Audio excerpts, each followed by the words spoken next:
throw out to Cummings and Eli. 40. Makes one man miss and now is off to the races. Touchdown. Welcome to Sic'Em365 Radio. Oh, little step back. Beautiful on the score for Snead. Sic'Em365 Radio is presented by IdealMRI.com. High-quality MRIs for $497 or less. IdealMRI.com. Your health is important, so is your budget. Putting the offense and defense together, a little bit more would have helped, but at the same time, though, we grew together either way. The 3 o'clock hour is sponsored by Waco Custom Marketplace. Meats, sweets, Texas treats, and a cut above the rest. 425 Lake Air Drive, Waco. It definitely was exciting being out there. Illinois is a great team. We just decided that we're going to go out there and compete at the highest level and let the chips fall where they may. Now here's David Smoke, Paul Catalina, and Craig Smoke. All right, here we go on this Friday afternoon. It is gorgeous outside. It will get colder tonight, high school football weather tonight. And there are some teams in Central Texas tonight. Well, they try to stay alive. In Class 1A, they're in the semifinals, which means winners will go on to play for a state championship in a couple of weeks. The 4A, 3A, 2A divisions, classifications, are all in the quarterfinals or regional finals. Tonight, Midlothian, 7 o'clock, Carthage and China Spring in 3A Division 1 tonight. Franklin and Buffalo in a rematch. That game's at Waco ISD. Franklin won the first matchup. That's tonight at 7:30. Crawford and Bosqueville in a rematch tonight at Panther Stadium in Midway. It's 7 o'clock. I think 7 o'clock. Might be 7:30. Mart and Tenahawk tonight in Athens. And then tomorrow, Riker and First Baptist Academy out of Dallas will have that game, 12:30 pregame, 1 o'clock kick in Italy.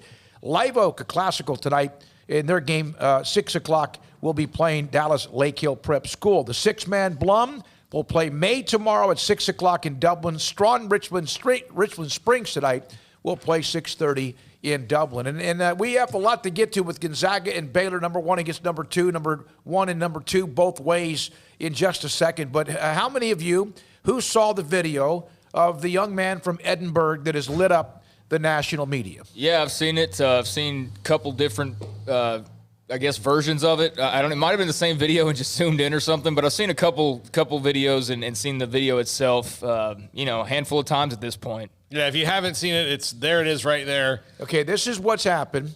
Did we throw it up there before the young man? Yeah, he hit the referee. He got ejected. Yeah, there's him getting ejected. Now they go to a different angle, and this player who had been ejected then from the sideline, you can see a couple of coaches trying to, boom.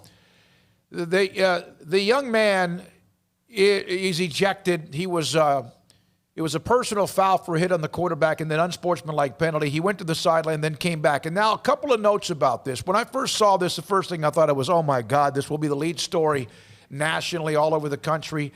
And then come to find out, Edinburgh ISD, Edinburgh won the game and were in the playoffs.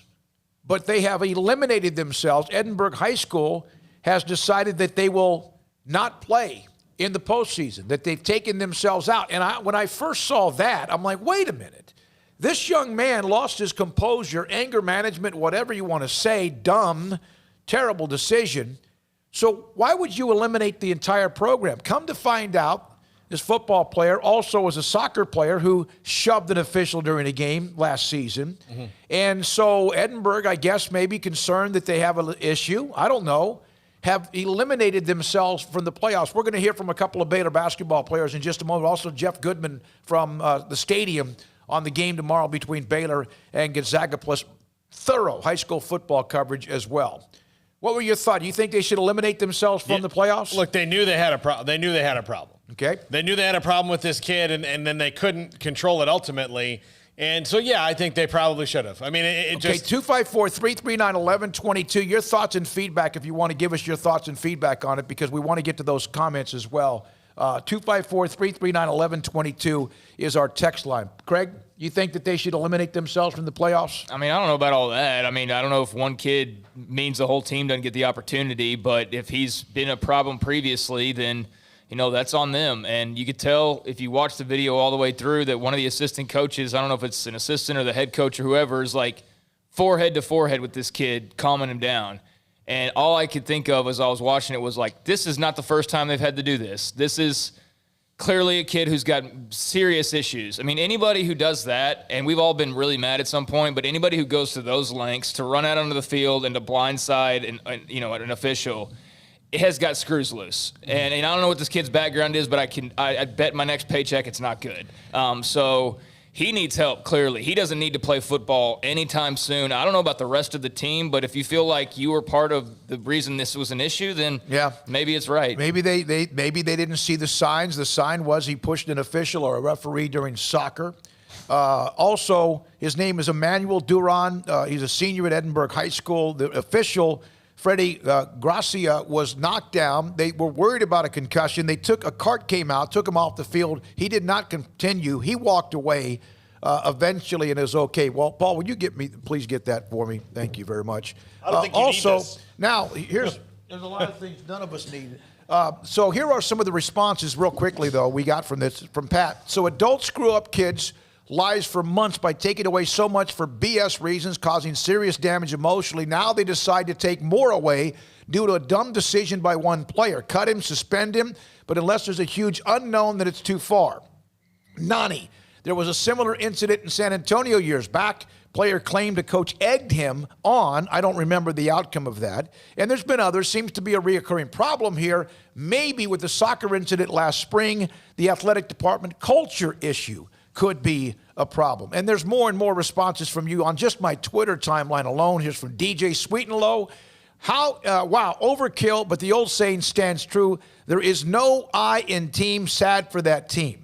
Mike George, a good friend of our show. I disagree. Egregious an incident as high school sports can have. Kids need to learn there can be stiff repercussions for certain activity that could affect the entire team. In college, if one player receives improper benefits, everyone suffers. Yeah. Mike, thanks for the call. On the Riverbend Liquor and Wine text line, absolutely. If you knew this kid was a liability prior to the season, it's almost on the level of knowingly playing an ineligible player. It's BS, and changes need to be and charges need to be filed. So that's some of the feedback from you. We appreciate it. We are loaded today. Spencer Tillman is a part of the broadcast with Tim Branda, who joined us yesterday, will join us at 4:30. We'll hear today from high school coaches from Bosqueville, Harker Heights. They had a big one against Belton last night. Now they get to play Duncanville. Oh, boy. Also, China Spring and Riker and Temple. All of those schools will have our discussions and also those segments as well. I saw this from Shane Anderson, the head coach at Conley. Terry Gamble and Allen, they're expected to win every single year. They got 6,000 students, and sometimes the standard is crazy. He's been a head coach for 11 years. He's won 11 district titles at Midway, and some of them were not always that easy, but they ran the district. We know up until this year they ran the district, even with Jeff Hume being able to put some together as well. But that was something I saw from Shane Anderson as well. Now, Baylor and Gonzaga. Craig, are you a basketball predictor guy?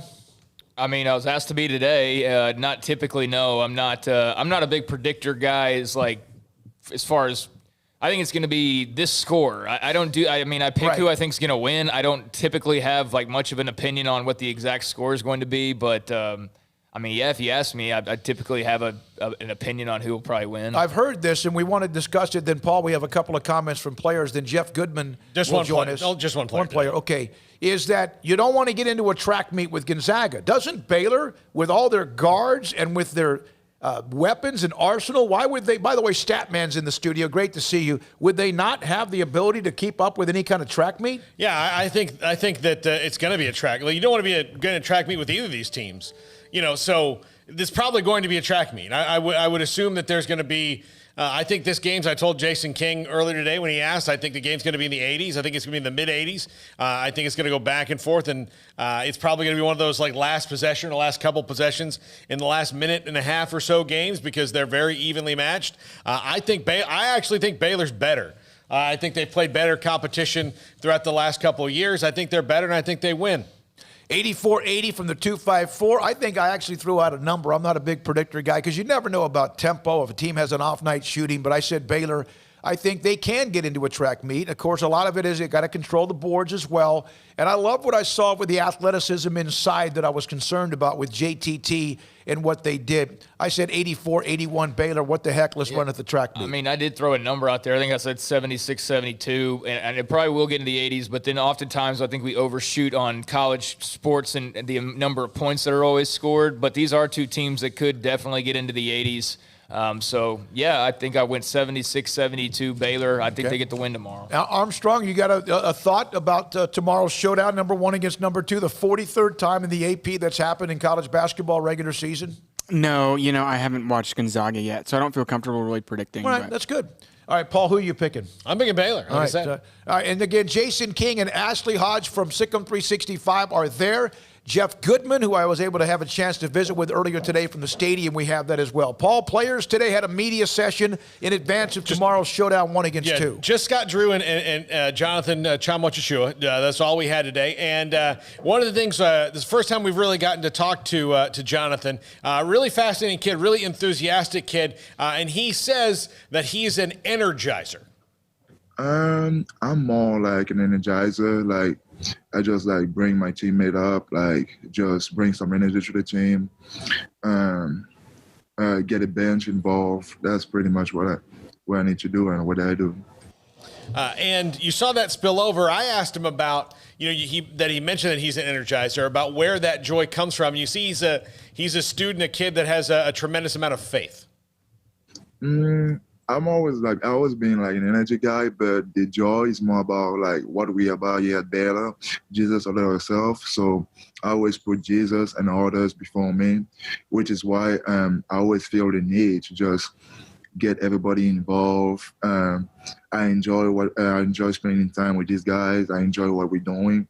I see every single game as a blessing. So, which is why I actually act that way during games.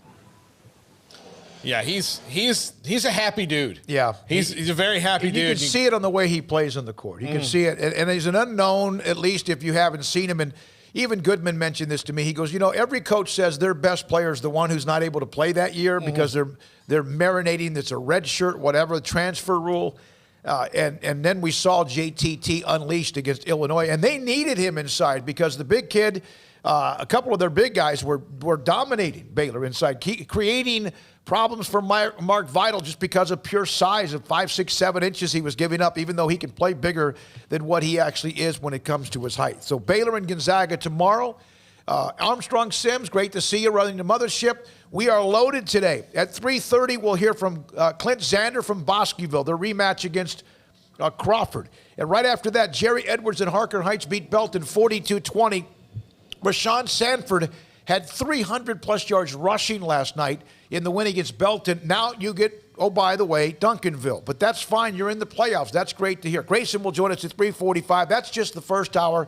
And a little snippet from Brian Bell of China Spring from earlier today, after now we've seen and what they've done to get ready for tonight's game with top-ranked defending champion Carthage. Here's my conversation with Jeff Goodman. Jeff Goodman, national basketball analyst at the Stadium, college basketball writer as well on Gonzaga and Baylor, number 1 and number 2. Jeff, thanks for your time on Sic'Em365 Radio. How cool is this matchup tomorrow? Well, I mean, think about the culmination for Scott Drew. It's cool for the players, but think about Scott Drew. He walks in there, and they're playing a 1 versus 2 matchup, and it's Gonzaga-Baylor. If you had ever told anybody 1 versus 2, on Saturday would be Gonzaga-Baylor 10 years ago, they would have laughed at you. So I think it's just an amazing kind of tribute to what Scott Drew and Jerome Tang and all the coaches that have been through there that started with him.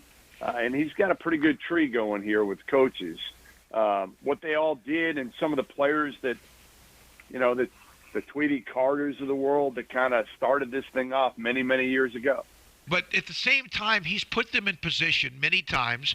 And last March, it appeared as if, even though they got a little bit shaky down the stretch, Kansas beat them, and I say shaky, that's the wrong word. This could have been what we saw in the tournament. And so isn't that also pretty neat that we're going to actually see that game, even though they're two different, in a little bit of a way, two different teams?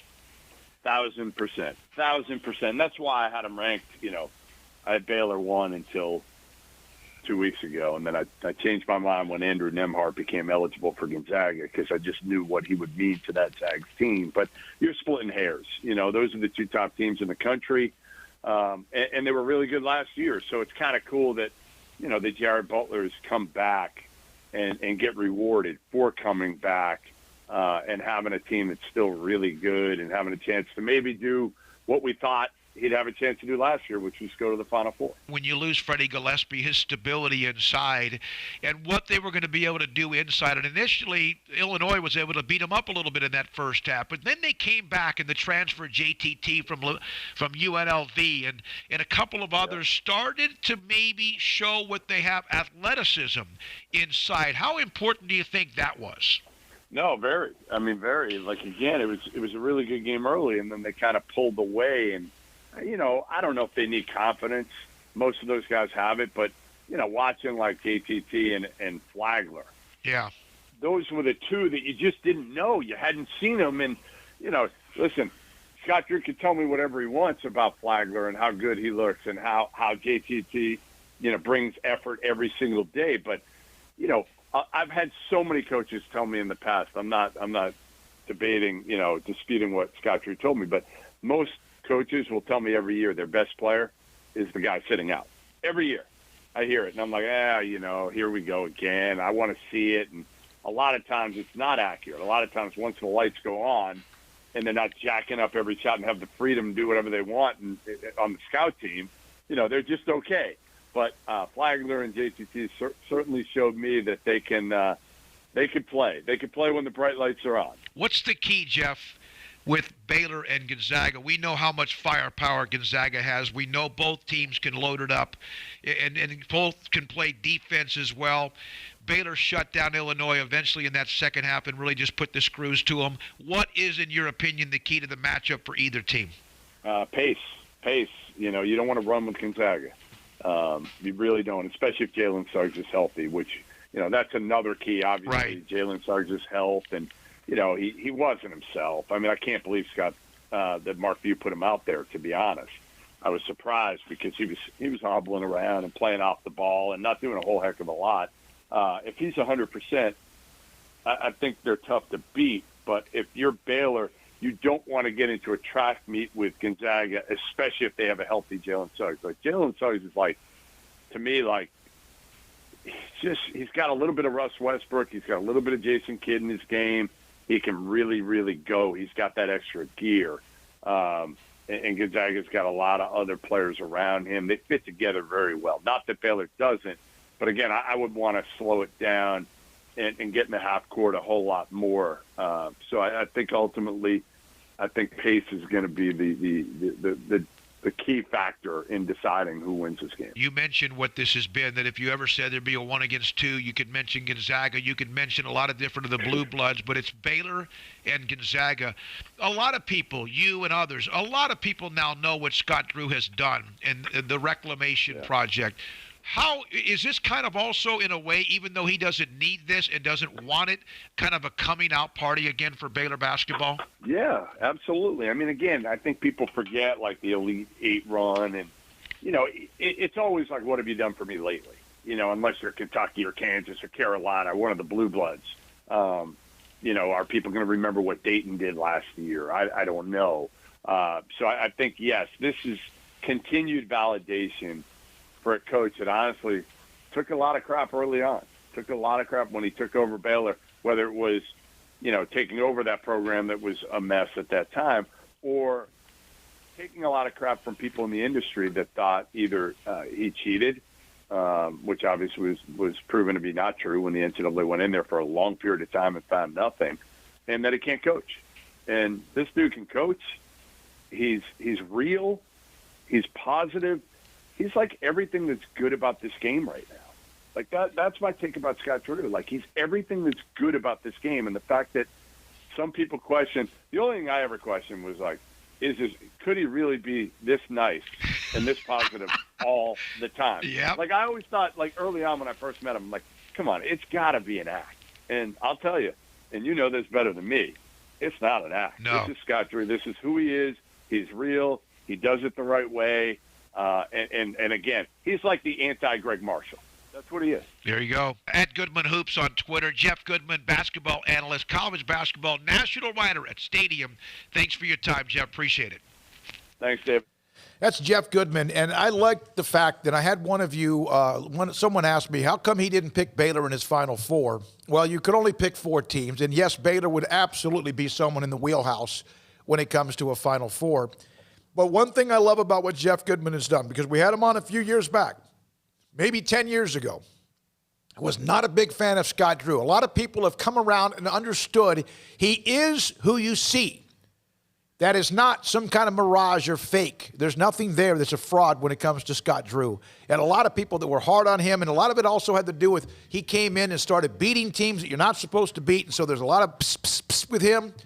And Jeff Goodman was one of them. I remember that. And he has turned, along with many others, on how he feels about Scott Drew. By the way, a final in high school football, Shiner 24, Refugio 13. That just came final.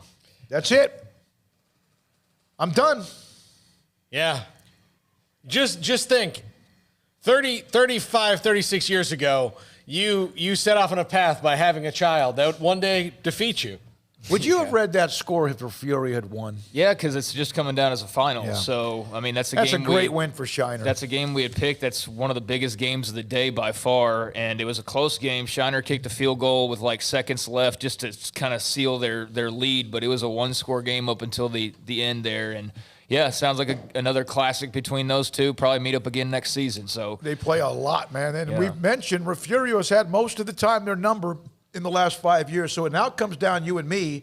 You could be tied. You are now within a game. Now it comes down to Blum in May, right?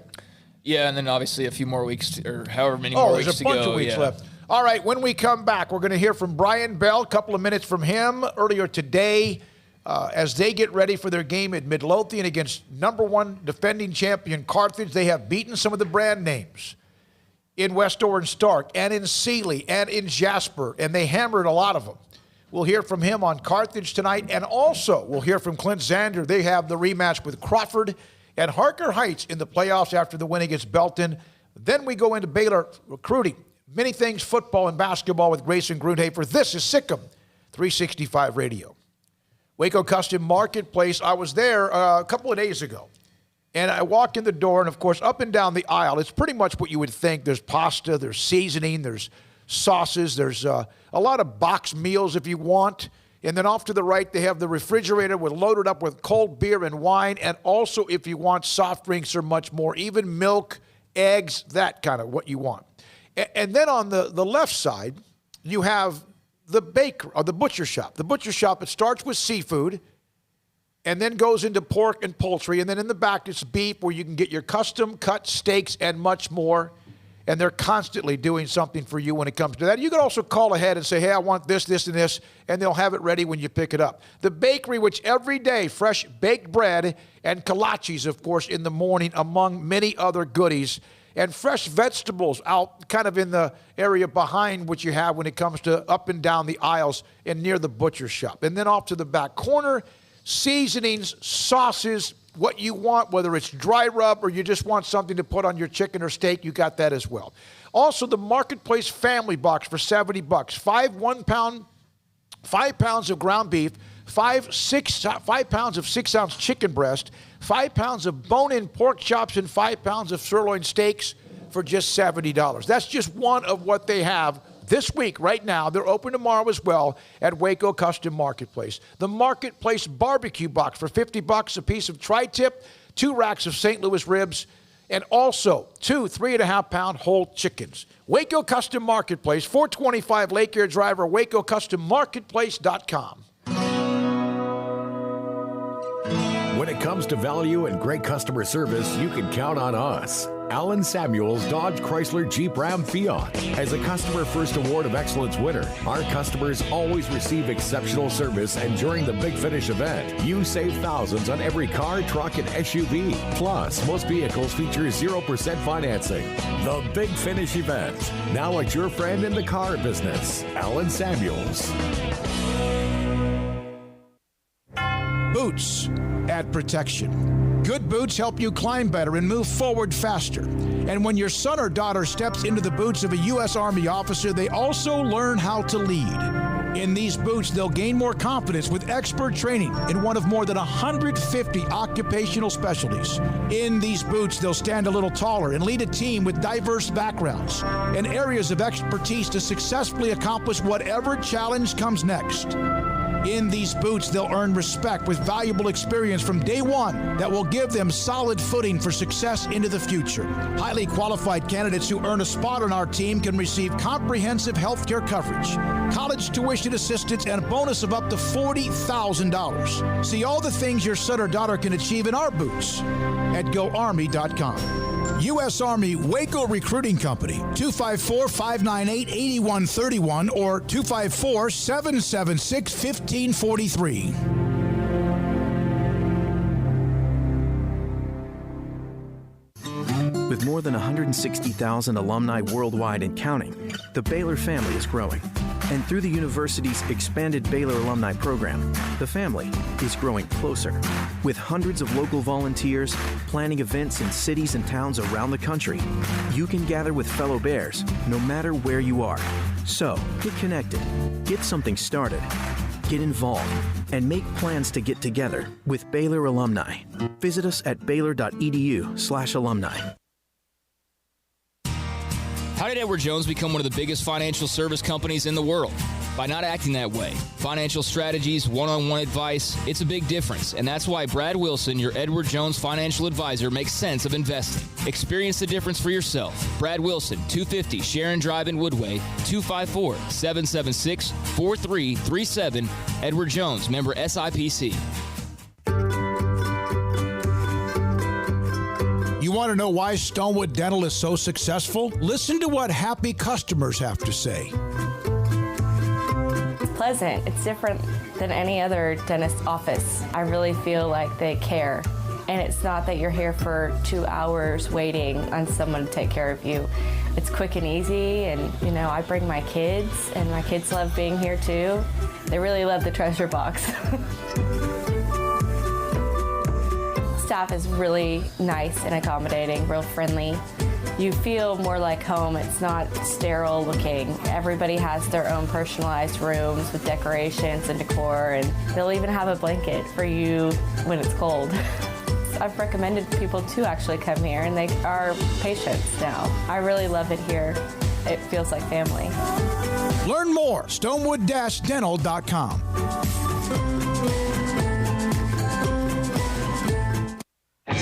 Welcome back to Sic'Em365 Radio. This high school football segment is sponsored by Southwest Sports Medicine. We'll get you back in the game.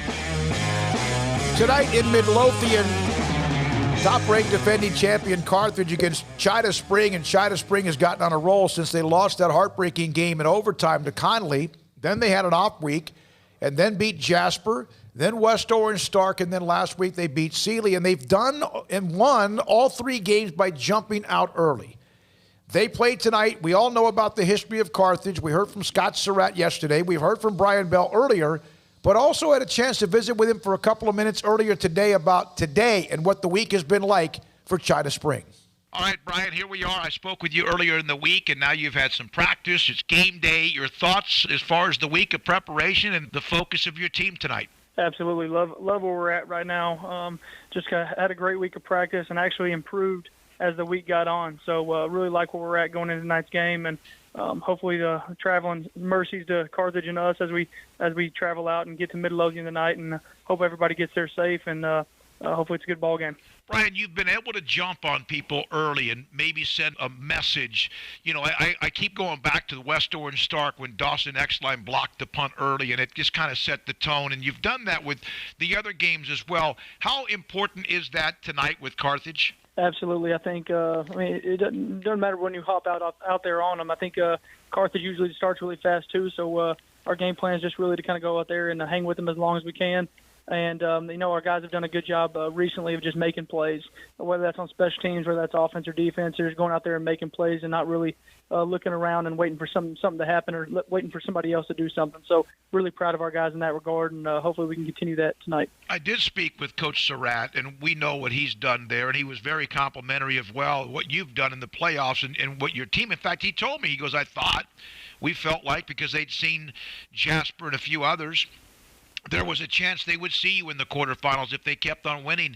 He talked about Major Bowden. It's an offense that they haven't really seen with what you run. How unique has that offense been able to help you do what you've done so far? Yeah, well, just anytime you have a guy taking the snaps who's as dangerous as Major, good things happen to you or happen for you, and then you put a running back like Emmanuel beside him, and then now they can't hone in on really one or the other one. So they're a good 1-2 punch for us, and just try to keep it as balanced as possible going into tonight's game, and just give those two guys the ball and see what they can do with it. You have beaten some good people. You and I have talked about that. Is there any doubt how confident your team is right now, no matter the name of the team you're playing and what they've done at Carthage? Anytime you win 3 playoff games in a row, you're gonna have some confidence, and that's where our guys are at right now. They've been practicing really hard, and going to tonight's game, they're pretty fresh. So just try to stay as healthy as we can tonight, and just treat it like it's every other game. You can't build it up into something that's not.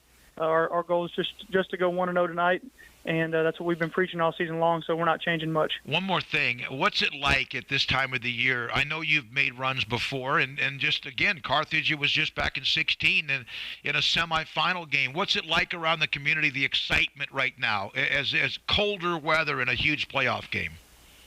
This is what it's all about. I could coach the rest of my life and never make it back to the quarterfinals. So we're just trying to enjoy this and just soak it all in and enjoy it for while we got it. And so we had a pep rally last night on the football field, and everybody spread out and got to celebrate a lot of different sports teams and a lot of success that's going on at China Spring right now, including our band and cheerleaders and everybody. So China Spring is a special place, and we've got some special kids that are doing some awesome things right now, and the energy is very high. All right, so that's Brian Bell. They have Carthage tonight in Midlothian. Tonight at Panther Stadium, Midway High School off of Hewitt Drive, there is the rematch between Crawford and also Bosqueville. They met earlier this year, 27-20 Crawford, and we're joined by Clint Zander, the head coach at Bosqueville on Sic'Em365 Radio. Clint, what kind of week have you had getting ready for this? I would think it was real easy to have practice this week to get ready for a team that you played against and played very well. The kids came out Monday ready to roll, and I thought we've had a really good week of practice, and they really seemed locked in and focused. So I was really happy with it. When you play a team like Crawford, you know one thing is going to be true, that they don't have a lot of complex things you got to do. They're just going to kind of come right at you. Is that equally as challenging to get ready for as a team that maybe has a different kind of offense that they're going to throw at you that you have to get ready for in practice? It can be, especially if you don't have the guys up front to counteract their offensive line. If you don't have those guys to stop the offensive line, that downhill running attack at you is probably not very fun to defend. And even if you have them, sometimes it's tough to defend. So, we got our work cut out for us tonight. Coach, how would you describe this season overall, just the experience with your team from the outset and all the uncertainty to where you've arrived right now? When you down 30 points at halftime of your first game and not really a whole lot of offensive success and defense couldn't stop anybody, I'd say we've come a pretty long ways. They grew up the second half of that first game and then came back and played a pretty good Palmer team to overtime and probably should have won if somebody wouldn't decide to go for 2 instead of kick the extra point. But, then we kind of got on a roll and each week we seem to be getting better defensively and offensively we've been able to run the ball and take passes, opportunities when we got a chance, and it's worked out for us so far. The first game you had, it was 27-20, and kind of set the scene again. I don't want to bring up a bad memory, but you were driving. Were you not in their territory when there was a strip fumble? Is that what happened near the end of the game? That is what happened, and, like you said, we're down. We just got into their territory, and they stripped it from us coming from the backside, and we felt like we were moving the ball well with the opportunity to go at least tie it up. So, you've kind of knew this game might come back down again at some point. I even asked Coach Jacobs. I said, "Did you have a feeling you would see Bosqueville again?" And he said, you know what, we did because they really, really are very good and they played us great. Did you expect to have a chance to play them again? Well, if you'd asked me that question last weekend watching Lindsey on film, I'd have told you I don't know. Yeah. You know, I thought Lindsey was really good at what they did, and our kids stepped up to the plate that day and that night and played their tails off. And you know, I knew we had an opportunity. Obviously, I think we're pretty good, and the kids are playing well and playing with confidence. And so when you get in the playoffs, you never know what might happen. And they showed up last week and earned this opportunity. So it's going to be a fun and exciting night. What has this meant for the community? Oh, it's crazy.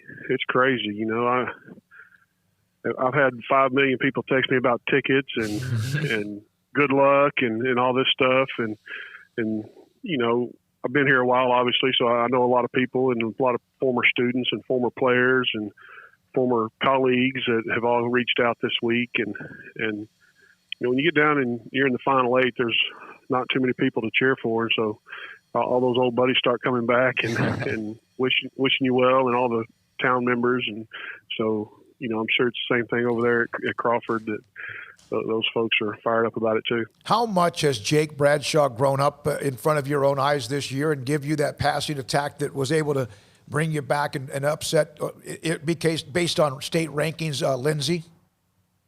Luke's done a great job. He's, I would say Luke. You're fine. From last year to this year, it's night and day. You know, he's playing with confidence, and we put a lot of pressure on him during the week to make good decisions, and so I think that shows on Friday nights that he's been through the ringer during the week, and we try not to make it easy on him and make him think, and so far it's paid off. Good luck. Thank you, Clint. Thank you for your time. That'll be a great one tonight. It's Clint Zander, the head coach at Bosqueville, earlier this week or year lost on October, I think, 23rd. They lost to Crawford 27-20. That was the final. And then last night in District 12 6A, it was Harker Heights and Belton. The winner goes on to play in the playoffs. The winner goes also going to play Duncanville. And we know how deep that district is, other than Waxahachie, a team that plays Temple. And even then, who knows how good they might be. They're in the playoffs, right? That's one of those, hey, you made the playoffs. Yay, you're playing Duncanville. Remember that year that Coppers Cove, when Temple laid down in the fourth quarter, you go, we won, and now you got to go play Longview. Well, it's maybe even worse. It is worse because Duncanville is so good. Longview, of course, that year won a state championship. So here's Jerry Edwards as they put on a show last night with their running game, nearly 500 yards to beat Belton, 42-20 to get in the postseason. Jerry, there's a lot of things you did this year. One was somehow survive through all the ups and downs of course, the delay in the season. Lost Sean West. And then last night you take care of business. You make the playoffs. I know Duncanville's your first opponent, but how big was that as far as getting back in the playoffs and also doing it back-to-back years? Well, I think it's huge. You know, that's something that we've been trying to accomplish since I got here. You know, we wanted to, start getting the program moving in the right direction. And anytime you can string back-to-back playoff appearances, I think it's huge. Hadn't been done here since Ross Rogers left back in 2003. And so 2002-2003 is the last time Heights has been back-to-back playoffs. So big for our program and just a tremendous effort. You know, Rashawn Stanford is having a huge year. He was unconscious last night with the long run that I think may have been the dagger when Belton got within a point. How important was that, and how good a player is he? He's a tremendous football player. You know, last year when we were in the first round against Rockwall, late in the game, we got him in, and he busted off a 30-yard run. And so right then and there, I knew he was going to be special. He's a sophomore. I think he's gone over 1,300 yards on the season. And, the biggest in stat for me, and is what I keep telling everybody with this young man, a sophomore playing 6A football, he has 0 turnovers on the year. And that's just a testament to him and the yards after contact. And, he's a threat receiving as well. So just a phenomenal young man, great tailback, and he's got a bright future ahead of him. I saw a couple of the runs that Terrence Carter put up. I mean, that's a big man right there. And obviously we mentioned West earlier this year going down. How important has he been in you guys getting on this run to make the playoffs? Well, he's been big. He's been playing receiver for us most of the year and was having a great year at receiver. Just a big body out there we could throw to. And then, when Sean went down, luckily for us that Terrence has had some snaps under center before, so it's not his first time back there. And he picked it up and ran with it. We hated to lose West because we thought our offense was, really clicking on all cylinders. But, when Carter comes in, he's a bigger body that's a huge run threat. And so it kind of takes some pressure off Rashawn because you got to pay attention to him back there too. And so he's done a tremendous job leading our offense since Sean went down and taking over the reins. You win, you get in the playoffs, and everyone knew when the district realignment came out in February that whoever made it out of 12-6A would have one heck of a test in the first round. But that's why you play the games with Duncanville, DeSoto, Cedar Hill on that other end of it. Obviously, Waxahachie got in as well, as Midway had a bad year.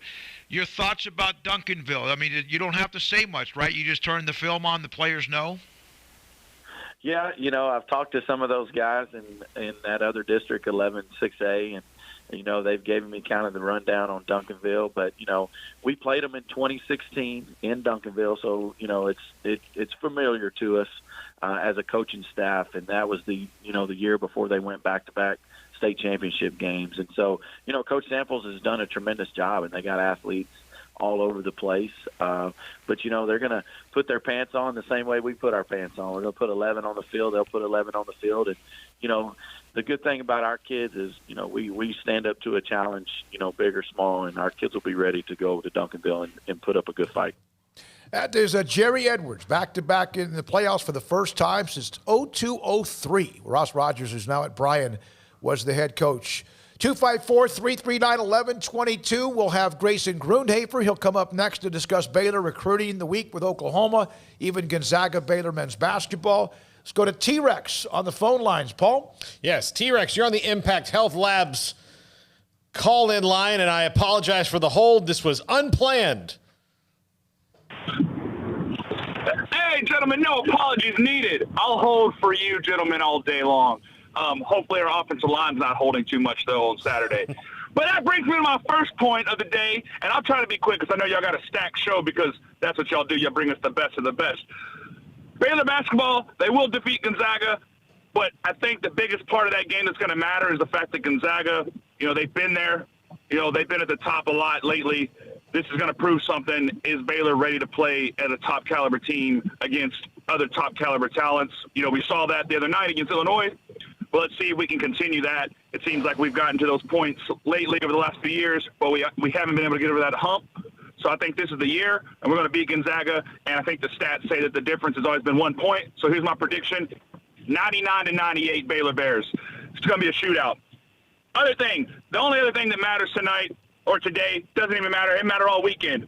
Baylor Bears, we're headed to Norman. I'm headed up right now. I'm about to hit 35. We're going to go party tonight in Norman, and then we're going to show up row 5, 7 p.m., and we're going to kill every single shooter on the football field, and we're going to let the Norman paramedics sort them out because Baylor Bears ain't got nothing to lose, and that makes us the most dangerous individuals on the field. Because if we win, awesome. If we lose, who cares? But guess what? We're going to kick that Sooner butt, and we're going to make Lincoln Riley shake tonight.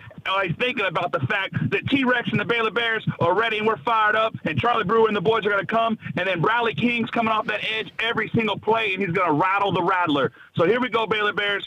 I hope you're listening, too, because you should have stayed in retirement because tomorrow you get embarrassed again. Sic'Em Bears, I'm out. Thank you, T-Rex. Our first hour is complete now, even though we have another segment now that you've gotten on. T-Rex was getting a little impatient there, but he held on. That's the loyalty and commitment. And we'll have Spencer Tillman, who's in Norman, who will have the game with Tim Brando, who joined us yesterday on Baylor and Oklahoma. We'll have that today at 4:30. Dave Aranda will join us today at 5 o'clock. Baylor and Oklahoma, 7 o'clock on Fox. When we come back, we'll discuss it as well with Grayson Grundhafer. He and Craig put up another long hour-plus podcast. Your thoughts on that, his thoughts on recruiting, his thoughts on Baylor, Oklahoma. Sic'Em365 Radio. Allen Samuels, Dodge Chrysler Jeep Ram. Christmas, going to be special there. Special all the time. The finish event is underway. It continues as well. No matter where you're located, Allen Samuels, Dodge Chrysler Jeep Ram Fiat. You can go online, allensamuelsdcj.com. Employee pricing for all on most new vehicles. Nearly every new vehicle has 0% financing for 60, 72, or 84 months, and every new vehicle has no payments for 90 days. All vehicles have been deeply discounted, including the beautiful Ram trucks. Back-to-back Motor Trend Truck of the Year, nothing comes close to a Ram. Get the most awarded SUV in history, the Jeep. There's big-time incentives on Jeeps, including 2021 Cherokees, 0% for 72 months, employee pricing, and no payments for 90 days. How about the Gladiator from Jeep? It's like no other vehicle in the world, 100% truck, 100% SUV, and Swiss Army knife of the SUVs is what they call it. The Chrysler Pacifica Hybrid, the king of minivans, the most luxurious family ride alive.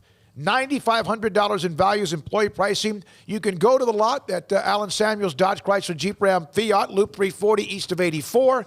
Go say hi to AJ, one of the great salespeople. But they got a staff of a bunch of them, including, of course, Ted Teague and Kevin and much more, the great staff at Allen Samuels. And online at AllenSamuelsDCJ.com.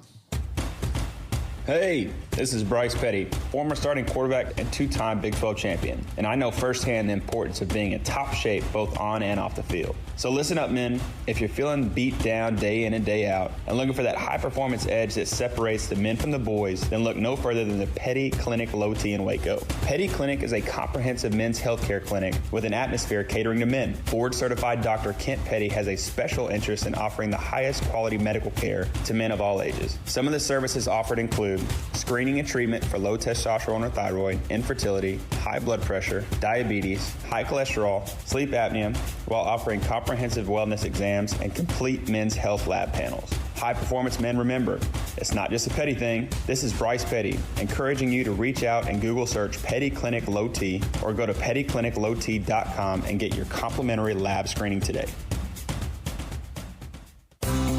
At Ideal MRI, we feel blessed to be a part of the Waco community. We're a small family business right here in Central Texas, and our goal is to bring down the cost of healthcare while maintaining high quality. At times like this, the cost of healthcare has never been more important, and unfortunately, significant illnesses and injuries still occur. That's why Ideal MRI is open and here to serve you through the difficult time. We offer premium MRIs just like a hospital with state-of-the-art technology and specialists, but you'll pay less. Sometimes thousands of dollars less, whether you're using insurance or not. At Ideal MRI, we accept most insurance and there are no hidden costs, even offering financing if that's needed. Everything included in the price, and you'll not get something as a surprise in the mail later on. If you need an MRI, ask your doctor about Ideal MRI. They'll know. You can schedule an appointment safely from home online in minutes at idealmri.com or give us a call, 833-IDEAL-MRI, idealmri.com. Texas Farm Bureau Insurance in McLennan County takes pride in backing Central Texas football. Our agents would like to help with your insurance needs. Call 254-772-8090 for an agent near you. Southwest Sports Medicine and Orthopedics, the team physician of Baylor Athletics. Our doctors specialize in the diagnosis and treatment of any and all sports-related injuries, celebrating over a decade of service in Central Texas. Our doctors are equipped to handle a wide range of issues, whether it's your foot or ankle, orthopedic spine care, your hand or wrist, knee and shoulder pain, or if you're in need of our arthritis or total joint clinic. Come see us at the new Baylor Scott and White Ted and Sue Getterman Sports and Orthopedic Center. Trust the doctors at Baylor Trust, Southwest Sports Medicine and Orthopedics. Our goal is to get you back in the game. Welcome back to Sic'Em365 Radio. It's time for our weekly segment with Grayson Grundhafer of Sic'Em365.com. Brought to you by Pioneer Steel and Pipe, where customer service is their main focus, and best in metal, steel, and pipe for large or small projects, with 2 locations in Waco and Bryan. Family owned and operated since 1943. We'll hear from Grayson here momentarily. Hey, also, if you missed... one second. If you missed earlier today, Jeff Goodman, Stadium college basketball analyst, was on with us. He was a part of it in the 4 o'clock hour.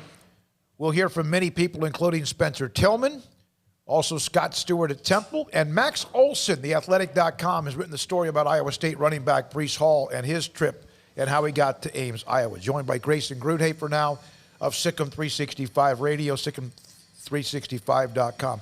Grayson, does Baylor have any chance whatsoever? And if they do, how do they beat Oklahoma? Yeah, I mean, I'm never going to sit here and say that a team doesn't have a chance to beat another in college football. I mean, most weeks, especially as you see a team like Baylor that maybe is starting to figure some things out under a new coach, it seems like they might be trending in a better direction here. And I'll also say, I think a big factor that everyone needs to remember is that Oklahoma could be down quite a few guys. And I don't think anyone really knows the exact extent of how many guys could be out for the Sooners. I mean, if Baylor shows up in there and Oklahoma's missing 8 starters on defense, I mean, Baylor could be able to put up, 30 points on the Sooners, and it really wouldn't surprise me. But overall, I think if you go and just kind of look at these teams and how they've played this year, Baylor's defense is going to have to play really, really well. They're going to have to hold the Sooners under probably 35 points just to give Baylor a chance in this game. And if you hold them under 35, which is very tough to do under Lincoln Riley, and holding them under 30 is nearly impossible, then you give yourself a shot. And on the flip side, Baylor's offensive line has to do a great job because Oklahoma has 26 sacks in 7 games this year. So the offensive line is going to have to look a lot more like the second half against Kansas State than the first half. Grayson, that you mentioned that offensive line, they're still shuffling around. Do you have an idea who their best 5 is or are? Because they don't seem to. Yeah, I think that's a great question just because of the simple fact that really when you watch them play, it's such a shuffle. It's like some guys have good drives here, some guys have good drives there. I really think that, if you look at kind of how they played a lot of last game at times, I really think Connor Galvin still at left tackle, of course. Jason Moore's kind of been the guy at center, it seems like, for most of the season. Jake Burton at right guard. I actually prefer Casey Phillips at right tackle currently than Blake Bettier, even though those two have been completely interchangeable, it seems like, the whole year. And then at left guard, I mean, again, it's another just switch after switch after switch, but I guess I'll go with Khalil Keith for now. Grayson, how encouraged were you by the fact that, not only did this occur in part because they actually had some guys available, but R.J. Sneed, I mean, some more SportsCenter top 10 plays. Tyquan Thornton with a couple of important catches. Ebner with an important couple of plays. I mean, the contributions, Dave Aranda talked about players over plays last week leading into the game, and it seems that we actually saw that on Saturday. Yeah, and I think that is kind of how this team's going to have to play if they want to win a lot of games because they don't have Denzel Mims from last year. So the way you're going to get things done is by having a lot of guys make plays and spreading the ball around. And Charlie did a great job of that in the second half of the Kansas State game. And he gave all of his players a great opportunity to break tackles and create yardage after the catch, which I think is so vital for this offense. Guys like Gavin Holmes, Josh Fleek, R.J. Sneed, Tyquan Thornton, they need to be given the ball quickly so they can make guys miss and really show off their speed in the open field. So that's the key. And, of course, when you got a guy like R.J. Sneed making just incredible contested catches, that really helps because it's something that really only he has done consistently throughout this season. I did notice that, some of the receivers were able to take a pass or 2 or 5 that weren't perfect. And you know what? You got to be able to make those catches. You always hear about if you get your hands on it, you should be able to make the catch. But I was more impressed with what you mentioned just now is the fact that they not only made the catches, some of the harder catches, but they had runs and yards after that. And that's also been missing with this team other than maybe Treston Ebner, hasn't it? Yeah, it definitely has. And I mean, honestly, if you go watch the game, I think that also has a lot to do with Charlie Brewer and the offense that the Baylor staff, kind of created at halftime. And Coach, Dave Aranda mentioned this after the game or in one of the media times, how they just decided to go with Charlie's strength, which is snap the ball, maybe 1 to 2 reads, and then go. And that was very apparent, and Charlie just seemed much more comfortable with that. And like you said, he was getting them the ball in good spaces, honestly. I mean, you look at Josh Fleeks, Charlie put the ball right on the money, so it allowed him to catch it and catch it with ease and therefore break a tackle and go make a big play. And when you get more throws like that, get more of your timing going, it allows for big plays for those wide receivers. What do you think of the addition of Monterey Baldwin to this recruiting class? Yeah, it's a good addition for sure. And when Baylor lost Duncanville wide receiver Roderick Daniels last Sunday, you knew they had to go find a wide receiver that could kind of make up for what they lost with Roderick. And Monterey's a very, very good player. He's helping lead Shoemaker to a great season. I believe they're 7-2. They're going to be in the playoffs, and he's been great. I mean, he's got over 1,000 yards and 13 touchdowns. He's got great speed, great quickness in the open field, and he's a pretty good route runner.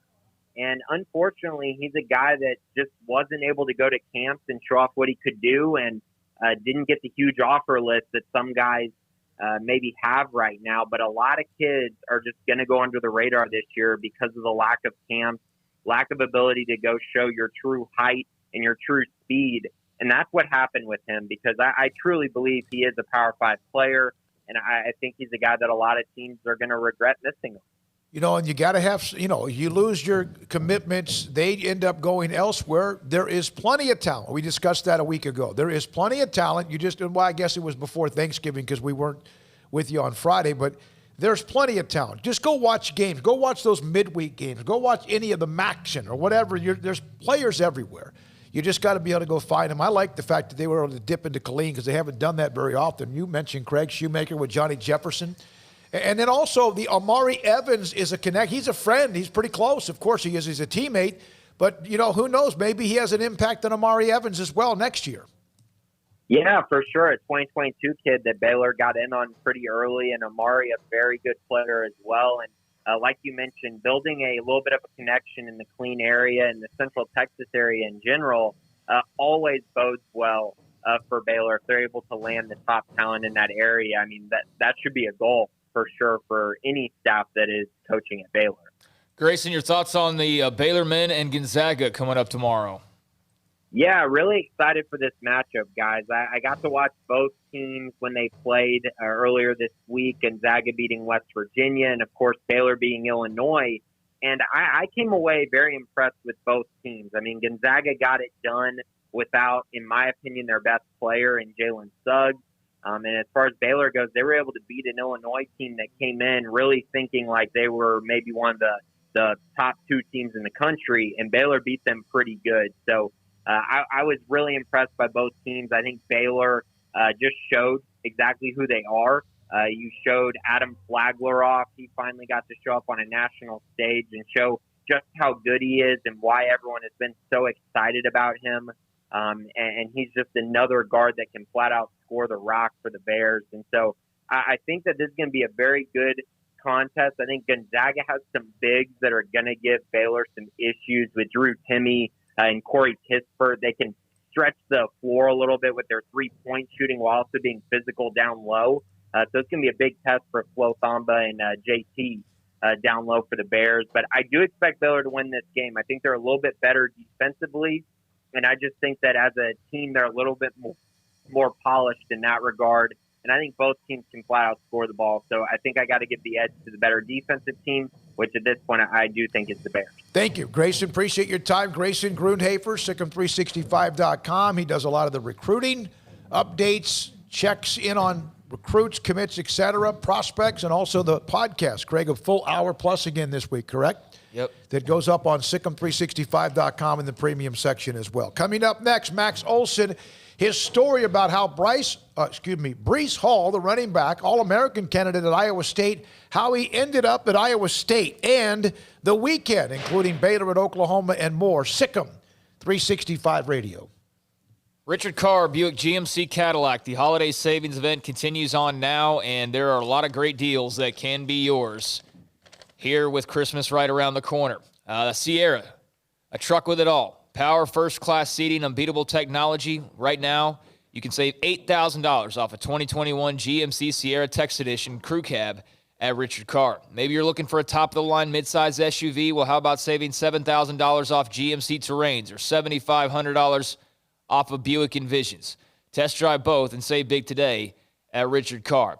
Also, how about a new 2020 Buick Encore for only $18,950? That's a savings of over $5,000 on the top-selling Buick Encore. And the ultimate gift this Christmas is a Cadillac. You can save $3,000 and get 0% financing for 72 months on most Cadillacs in stock, including the XT4, XT5, and XT6. Let Richard Carr bring the Cadillac experience to you with test drives at your home or office. And at Richard Carr, they love their healthcare workers, military, and first responders. Right now, all these valuable community heroes get GM supplier pricing on all cars in stock. And for every car or truck sold now, Richard Carr will donate a new bike to Toys for Tots Waco. So get yourself a great deal and give a deserving kid a bike this Christmas. It's a holiday sales event at Richard Carr. Get there now. Go to richardcarr.com or have them bring the test drive to you. Stepping into the boots of a U.S. Army officer can add confidence and leadership skills to your son or daughter's career path. See all the things they can achieve in our boots at GoArmy.com. U.S. Army Waco Recruiting Company, 254-598-8131 or 254-776-1543. How can we help you? That's a question we ask every day at American Bank. Hi, I'm President and CEO Dana Hassel. Our commitment to our customers is what drives us. It's why we've invested in new branch buildings and technology like ITMs that let you speak to a teller face-to-face from your car. It's why we work with local businesses, helping Waco grow and thrive. And it's why decisions about your accounts and loans are made here in Waco by people who know you. How can we help you? Find out at American Bank, member FDIC. From the first workout to the last practice, sports is an incredible challenge. Hi, this is Dan Ingham with the First National Bank of Central Texas, and we're proud to support each athlete, every parent, and our educators. From families, small businesses, to the biggest industry, we're here to help. With remarkable products like First Free Checking, we've got banking ideas that fuel big dreams. The First National Bank of Central Texas. Familiar faces making local decisions. Member FDIC, Equal Housing Lender. Bird Culchin Ford has been in Waco since 1936. Ford, the #1 selling truck in Texas, 43 years running. And Bird Culchin Ford proudly supports high school football in Central Texas. And no better way to tailgate with a Ford than from Bird Culchin Ford. And are there better vehicles to tailgate with than the Ford F-150 or the Ford Expedition? And of course, you can get them new pre-owned Bird Culchin Ford. Our sponsor of the Ford Tough Player of the Week, locally owned dealership. Online at bkford.com at 1701 West Loop 340 in Waco. Bird Culchin Ford.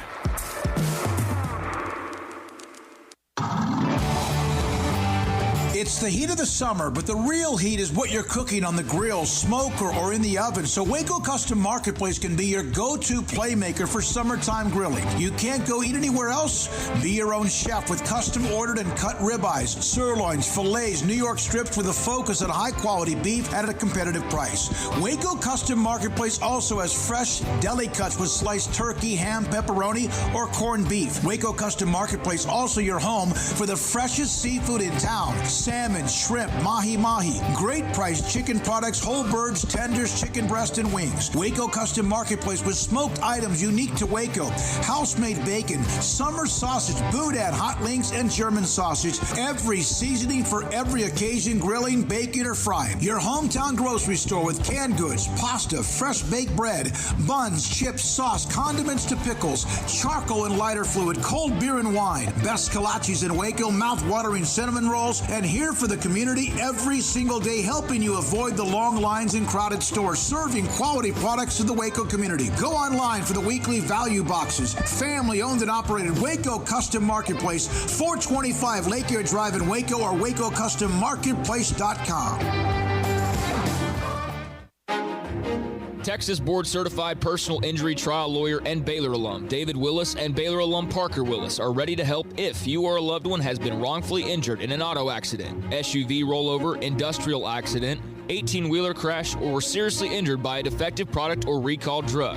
Call them for a confidential and free case consultation at 1-800-GOT-HURT or visit them at texastriallawyer.com, principal office in Houston, Texas.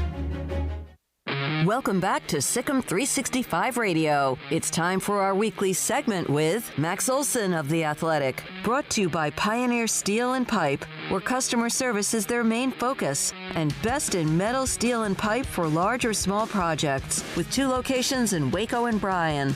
Family owned and operated since 1943. It is Lovett in the backfield, and it's Brewer on his own for the Baylor touchdown. The 4 o'clock hour is sponsored by Boozer's Jewelers, the wedding ring store, specializing in custom jewelry and repair, all in-house. Now, here's David Smoke, Paul Catalina, and Craig Smoke. All right, here we go. This 4 o'clock hour locked up and loaded. We'll start with Max Olson, theathletic.com. He was a very busy boy yesterday working on a feature about Iowa State running back Breece Hall. Also, as he and others watching about Oklahoma and Baylor. That game will be played tomorrow night in Norman, 7 o'clock. Tim Brando joined us yesterday. Spencer Tillman at the bottom of the hour. So how did Iowa State end up with Breece Hall? Well, it's going to pain you to know this, Smokey, that this kid grew up in Omaha. So, probably should have been a Husker. But, it's an awesome story for Iowa State, and this is how they succeed. This is the blueprint for them to be successful is, they were the first ones to find Breece Hall as a junior after he had a 2,000-yard junior season, his first year on varsity. They're the first to offer. They built relationships with him. And look, they know they don't have all the bells and whistles of all the big-time programs. So they know pretty quickly if they have a chance on a kid, if the kid cares about, relationships and the family and culture and all the kind of things that they've built there. They were able to hang on once the big boys kind of came into the picture.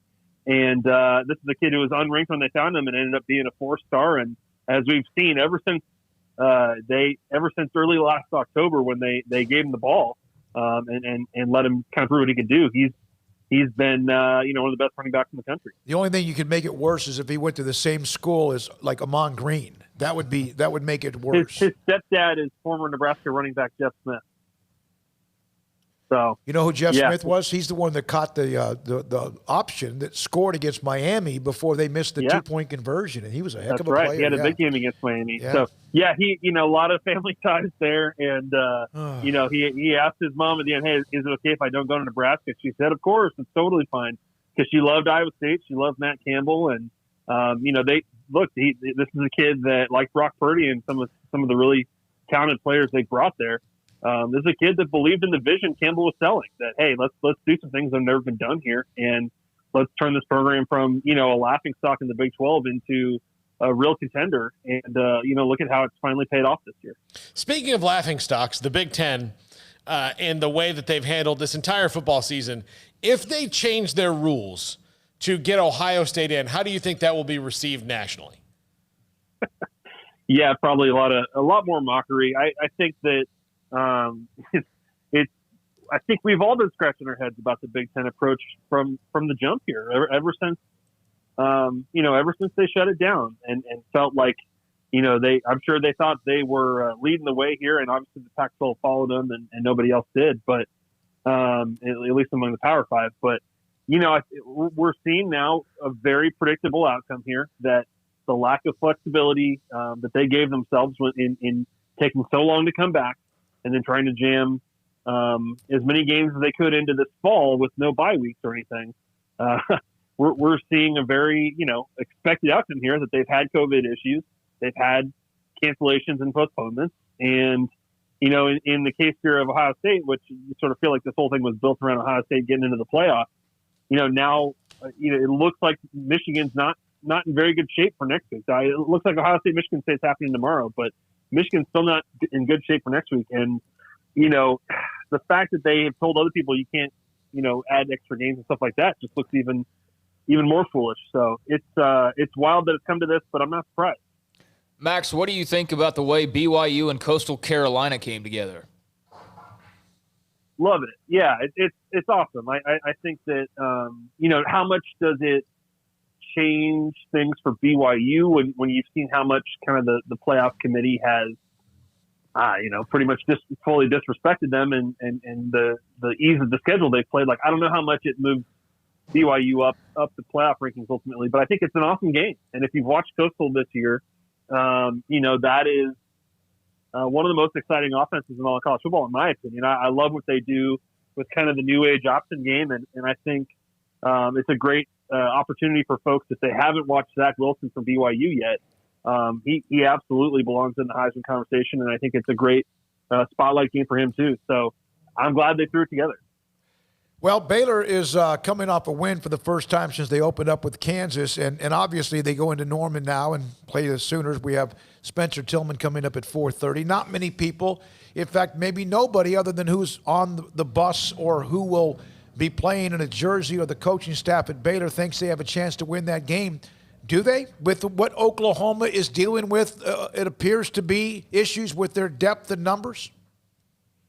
Yeah, I think that's such a hard thing to sort of size up there, because it's not like Oklahoma said, here's all the starters we're missing this week, and here's the position groups that have been hit hard, and here's where we're struggling. So it's always kind of an adventure in this season to, I guess we'll find out about 60 minutes per kickoff there who Oklahoma doesn't have available. So it's hard to say right now on that end of it. But, I think that it's no knock on Baylor. I just think Oklahoma has sort of flipped the switch ever since Red River and is just sort of kicking everybody's ass now. I mean, honestly. And I think that, that team has just gotten better and better over the last month and a half, 2 months here. And so, this is just, you wanted to play Oklahoma in the first month of the season, clearly, as K-State and Iowa State proved, because that was a team that was still figuring things out, that didn't have, Stevenson and Perkins and, didn't have an experienced quarterback, obviously. And so now you're catching Oklahoma at a time where I think even with what they've gone through here these past couple of weeks, the confidence is pretty sky high with them right now. Max, what have you thought about USC early on this season? Yeah, it's interesting. I haven't watched them a ton. I did watch their game against Arizona, which they really struggled with, and they won at the last minute. And after watching that, I probably kind of tuned them out a little bit of like, all right, this team's just not that great. But they're kind of in an interesting spot now that Oregon has lost the game.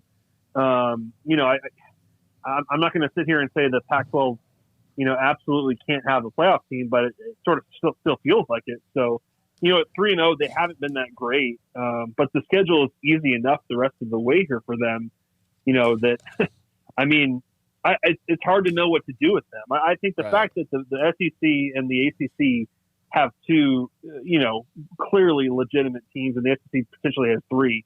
I just think they're kind of, the Pac-12 is probably boxed out here, even if that's not, totally fair to a USC team that may actually go, 5-0, 6-0, something like that. Max, let's say that, whatever reason, the Big Ten doesn't have somebody in the college football playoff. And maybe this year it's because they just can't get enough games, and eventually others who have 9, 10, 11 games overwhelm even a 5 or 6-0 Ohio State.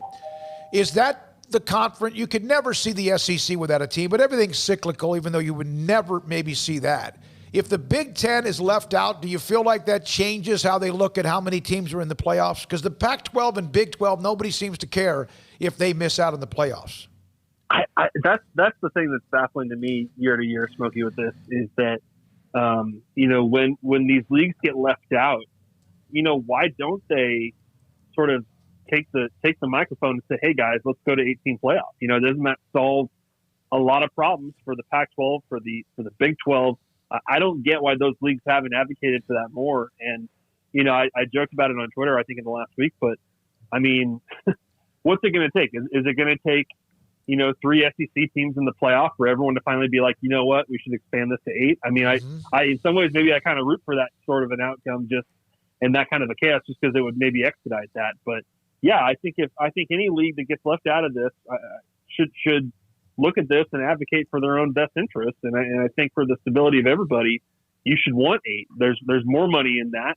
There's, you feel a little bit better as your league champion that you get a spot in that with the automatic bids. And so I'm ready to see that. And I don't know why those commissioners don't care more about it. Go ahead. You know what will happen is if the SEC or Big Ten ever gets left out, then Like it'd be like they're trying to stop a forest fire. Like they'd be like, "This is a tragedy. Everybody out! Like we gotta save." Well, that's what I mentioned. That was my question. Yeah. Because like if they get left out, I mean, you're right. It's like, oh my God, we can't let that happen. Yeah, and I'm still kind of cynical about this, and from the standpoint of, I still think they're just gonna, at this point, I'm sure they're still leaning toward putting Ohio State in there no matter what. If Ohio State plays 5 games, or 6 games, I think they still might do it just because this is the rules of the committee. They sort of make them up as they go, and if they feel like Justin Fields and all the studs they have are capable of winning a national title, then I think they'll put them in. But this would be the kind of year where if you've got Ohio State undefeated and left out, then they should, Gene Smith and all them should raise a think about it and should, actually think long term here and look at the benefit of going to 8. Thank you, Max. Appreciate your time. Max Olson with us today. I appreciate that story about Breece Hall. That just another reason why you see teams start to miss out. It's like the quarterbacks in Texas. Although Texas had Garrett Gilbert, and that was the perfect high school quarterback to come play for them. That didn't work out. Next thing you know, you go almost 8-9 years without one. And so right there in the backyard of the Big Red, a young man gets out of Omaha, and his uncle is a former Nebraska running back, Jeff Smith. I don't even know how that happens. Like if you're scouting your area, I don't know how you don't. I mean, because he is a stud. That's simply not. Yeah. I mean, that's as if Dave Aranda's got a kid in Killeen, for example, and just doesn't know he's even there, or doesn't even attempt to pursue him. It's similar to that, and clearly Dave Aranda's got eyes on Killeen thanks to Monterey Baldwin. But that's puzzling. And it's also, if you're not winning or you're not any longer a brand, then you know what? Some guys don't know who you are because they're not old enough to know what you used to be many years ago. When we come back, in fact, right now, Temple, in 12-6A, we mentioned we had Jerry Edwards. They beat Belton 42-20. The team that's off this week is Temple. They don't have a game tonight. They've already taken care of the district championship. They were 7-0. They won by a couple of games. So they have the off week. They're going to host Waxahachie next week in the 6A Division II by district round. Scott Stewart, on many things the program had to battle through this year. No game tonight, no game this weekend, but the playoffs on the horizon. Hey guys, Scott Stewart here, head football coach of the Fighting Wildcats from Temple High School in Temple by God, Texas, and you're listening to Sic'Em365 Radio with David Smoke, Paul Catalina, and Craig Smoke. This segment with Temple Wildcats football coach Scott Stewart is sponsored by Texas Farm Bureau Insurance, U.S. Army Waco Recruiting Company, Southwest Sports Medicine. Coach, you finished the regular season 9-1, and with everything that's gone into the year, I know you got a playoff game coming up on December 11th against Waxahachie, but just to get through the regular season like you did has to be, I guess, like a bit of the first check mark in the relief box, isn't it? No kidding, especially with what's going on in the world today. I think that's a couple of reasons. A, we're very fortunate. I mean, let's just call it what it is. I mean, there's people that do everything right and still get it, and the spreads and whatever. B, we have spent an inordinate amount of time talking to our kids about, the importance of that. And I'm not saying everybody else don't. I don't know what everybody else does. I can't worry about that. But, we spend, like specific examples. We'll pull up a news clipping of, somebody that had to lose 2 games because, they had a pasture party, or you hear about these crazy scenarios all the time. And so, I would like to hope that, or I would like to think that, that makes a difference too, because I just, knock on wood, I hadn't heard a whole lot about our kids, being out, putting themselves at extra risk and, just trying to mitigate that some as much as possible. But we've been very fortunate, and, again, knocking on wood, I hope we stay that way. And you guys have this kind of built-in bye week now that you did before the season to maybe have to make up a game, but now you get to use it to kind of focus on the playoffs and Waxahachie for next week. I know that you probably won't get too much into the details of Waxahachie until later in the week or early next week, but just to have this right before the playoffs, which is kind of rare, how good is that? Well, I don't like off weeks, but I do understand the purpose and I'm smart enough to understand that when you're knocked banged around and heal, the healing part of it too. But I'm gonna tell you what, I'm a creature of habit, and I think a lot of athletes are. I'd much rather be playing, but we did build it in this week in case we had a makeup game, and like I said, we were fortunate enough not to have to mess with one. So, my philosophy on off weeks or bye weeks or whatever you want to call them is get back to fundamentals. I mean, we haven't even traded tape with Waxahachie yet. So, this game is about blocking, tackling, throwing and catching, and we're not going to, reinvent the wheel. We're not going to put in a new offense or a new defense just because it's playoffs. So I think it's a good opportunity just to get back to basics, the basics of the game. I think a lot of people overlooked that at some point. You think the kids, because they've been doing it for a while, they just got it down. And this is a game that you don't ever get down. You got to stay on the grind and stay the process and just work on the basic fundamentals. Going back to what you mentioned earlier about your kids, kind of really focusing on school and football and the things that, the things that are right in front of them. What does that say about your kids, especially your seniors that know that, you've got a pretty good team, you got a chance to do something special, and let's not let's sacrifice something we would normally have because the rare opportunity that lies in front of them now that you're in the playoffs?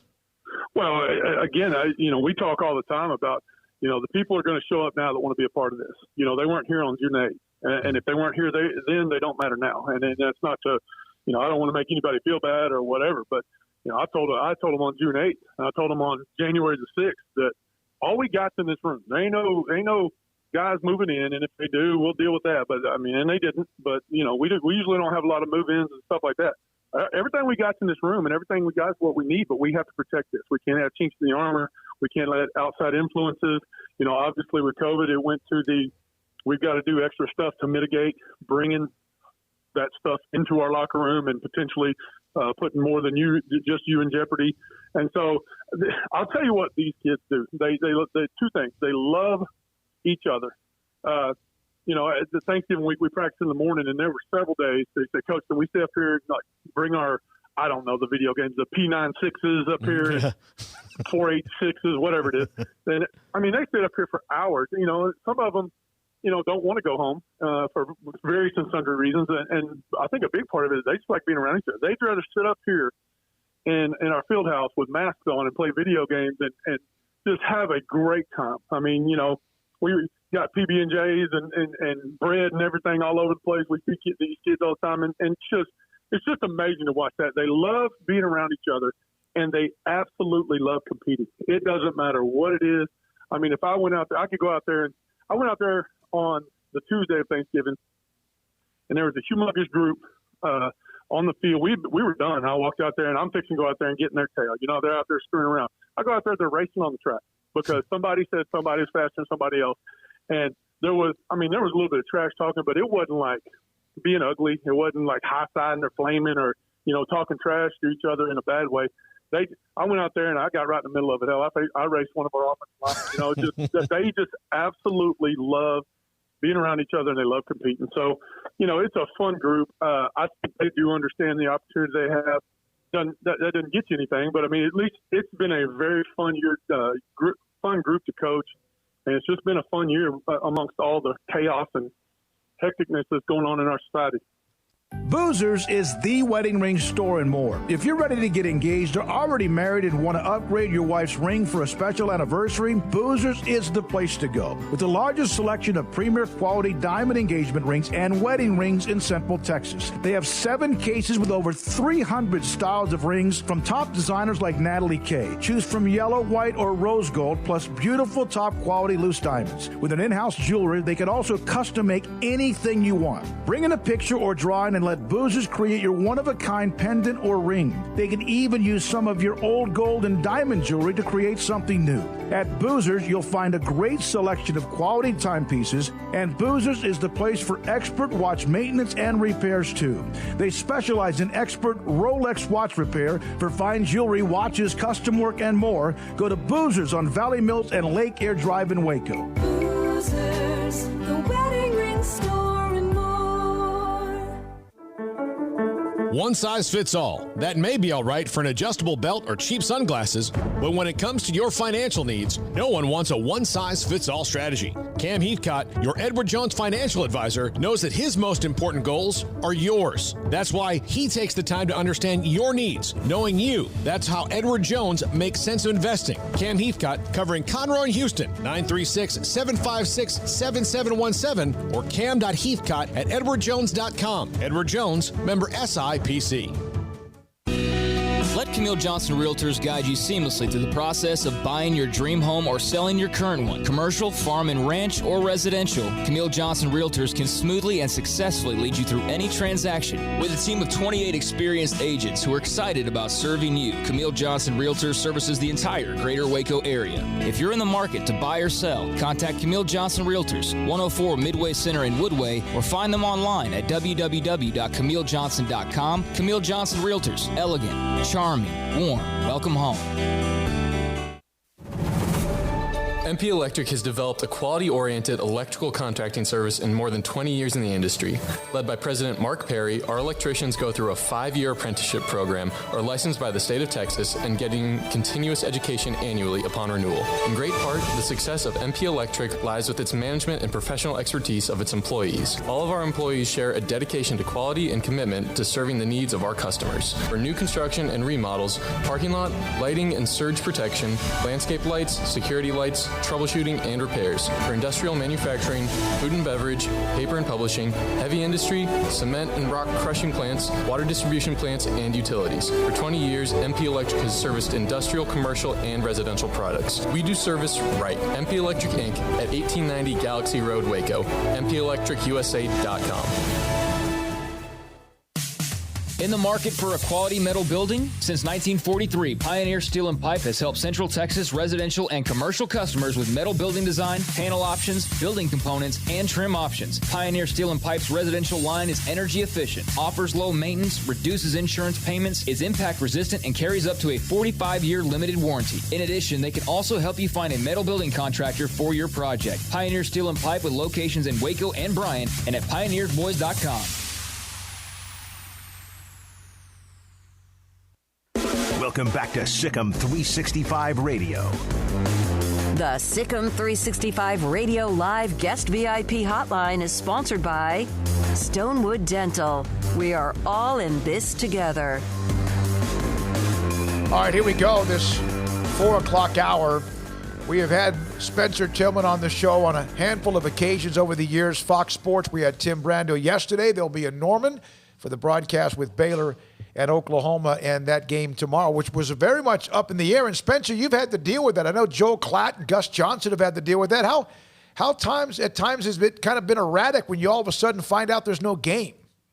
It doesn't affect me any. Preparation is what it is. I guess the only thing that you have to get ready to do is to book your flights to get out earlier than you would have otherwise. Other than that, it's the preparation is the same. It's obviously disappointing for the institutions and the players, of course, but for us, it's kind of a gut punch if you haven't done something before. For example, for Tim and I, it was the first time, even after being in this business for so long, that we were calling the game from the blue turf. That was a big deal for us. And so now getting to do that was something of a downer. But other than that, man, it's business as usual. What have you seen, and is it the defense that has changed how Oklahoma now looks and how they're kind of become this wrecking ball again? Well, that's the bottom line is. I think the inflection point was probably the Texas Tech game. Two things happened. They got Ramondre Stevenson back on the offense. They got their top end rusher on defense back. Those two catalytic positions changed everything. It assisted the growth and development of Radford, the quarterback, helped him out a great deal, not nearly as much pressure on him, so they can organically let him continue to mature. If you look at the balance of their offense in terms of how the offense is distributed, it's really amongst several. There's no CD Lamb on there. Mims, the true freshman, has been outstanding, but there's no player that is just dominant. They're spreading it around. So it's really tough to zero in on them. And I think it's a combination of that, getting guys back who were suspended from last year, had to miss 5 games this year, resulting from some incidents last year's bowl game. That's the big difference. So they got those two catalytic players back, and that changed everything. Spencer, on Baylor, they've had such a kind of a stop and start go of it, but lately they've been able to play and practice several weeks in a row, and you've seen some differences in that. But the offensive line is still a problem. They still don't really have an identity on offense. How can they score points against an Oklahoma defense that's now found itself? Well, play complementary football and allow the defense to do what it does really well. They turn you over. I mean, they've never lost a turnover battle at any point this year. And if they can continue to do that, Oklahoma has shown at points, particularly early in the year, an affinity for turning the ball over. And they tend to come in bunches for Oklahoma on the offensive side of the ball. And granted, the last few games, that tendency has not been there. But the fact that you've done it before means it can happen again. So I think that Baylor, offensively, I think has enough weapons. I mean, Snead, outstanding, Ebner. Those two talents alone, along with an experienced quarterback, is enough to really cause some nightmares and sleepless nights for Oklahoma, who may or may not be with Alex Wrench on the sideline. It depends on how that all shakes out. But so I'm not worried about, or nor should folks in Waco or Baylor Bears fans be concerned about what presence Bob Stoops may have. That may be more of a distraction than anything else. He won't be calling plays, that's for sure. So I think that it's about focus. It's about generating turnovers, playing fast. And if Baylor can do that, I really like their chance to keep this tight. Let's not get amnesia. Remember, the last two times this team played, it was a one-possession game leading up to the final 2 minutes, and they needed overtime. So in one of them. So I think that history and the fact that Larry Fedora's got one more opportunity to get his very mature quarterback, who's, even though this is the first year in this system, that's the only thing when I think of Charlie. I say, look, man, if this guy had more time in this system, he would be a lot more confident than you think. For a guy that's been playing the game as long as he has at this level. So I think that's just a function of the newness of the scheme. Spencer, with Dave Aranda, he talked this week about some things that he's learned along the way. And obviously as a first-year head coach, there's going to be a lot of lessons learned over the next few years as he becomes the coach he'll ultimately be. But can you imagine starting off your head coaching career in 2020? No, but you know what? Resistance makes you stronger. And I think if this is the most atypical start for any coach. And if you can thrive and have success and regain your momentum and traction like Baylor has in this last week, in particular against Kansas State, one of the two teams that beat Oklahoma, by the way, that's something that you can spend. That's something you don't have to spend it. You can just tell the truth about what it was. You won, and you did well. So that gives you some seeds that you need to have to continue to grow. Listen, he's an elite coach. He was an elite coach before he got to Baylor. And there's a reason why before he got to Baylor, he was making nearly $2.5 million a year. That's because he's darn good at what he does. And on top of that, he's a good, solid Christian man, in my opinion. And I know that a lot of people these days and age, they don't think that matters. But believe me, it matters a lot. And he's at the right place and the right fit for Baylor because of it. You mentioned Brewer and the time he has to throw. There has been back and forth throughout the year that Charlie has not been as sharp or as efficient as he has been before. I've the argument that a lot of times he's just seen almost like he's shrapnel around him in football terms because of the pass rush. Yes, at times he's not been sharp, but you feel like most of the issues are he doesn't have time to do what he needs to do? I think so, because, again, he's got the skill position players. Once you get the ball in their hands, be great. Listen, offense is a creative process. Defense is destruction.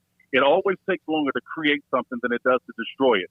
And just like on defense, you can have 3 or 4 guys out of position. One guy steps up and makes a great play. On offense, if you got one guy out of position or one guy doesn't do his assignment, you can screw the whole thing up. And so when you've got issues on the offensive line, be there due to injury, COVID, whatever the nature of it is, if you have lack of continuity there, it will show up fast and it will affect everybody's play. So, again, I feel sorry for Charlie. It's a combination of, again, I think Larry Fedora's scheme. It's not that the scheme is bad or anything. It's a good scheme. It just takes a while to adopt it. And that's part of the challenge. That combined with the lack of continuity on the offensive line, it matters. Well, to that end, you mentioned you feel bad for Charlie. Well, there were chants from the student section a few games ago, chanting for Jacob Zeno, the backup, to come in. And Charlie has been, pretty derided all season long because of his struggles, some due in part to him, some due in part to what you mentioned. But this last week, the team, to a man, came out and said, no, we are behind Charlie Brewer 100%, whatever it is. They're ride or die with him. Can that kind of be the explanation for fans as to why, hey, listen, a guy's struggling. This is why you don't replace the quarterback, because the team is in lockstep with him. That's right. And the team knows what's gone into it and what's invested in that process. Believe me, the fans, and we all need them. We all love them. But what they should do is exercise some empathy here. Imagine if you're a student, you're trying to take a test, and somebody says that, hey, they're in your ear saying, well, you look like you're taking a dive on this test. You're not doing very good. Get somebody in to take this new test again. And you studied your rear off to make a great grade in that particular class, and you can't take the test anymore, and somebody wants to replace you. Imagine what it would be like after you've invested so much time and attention.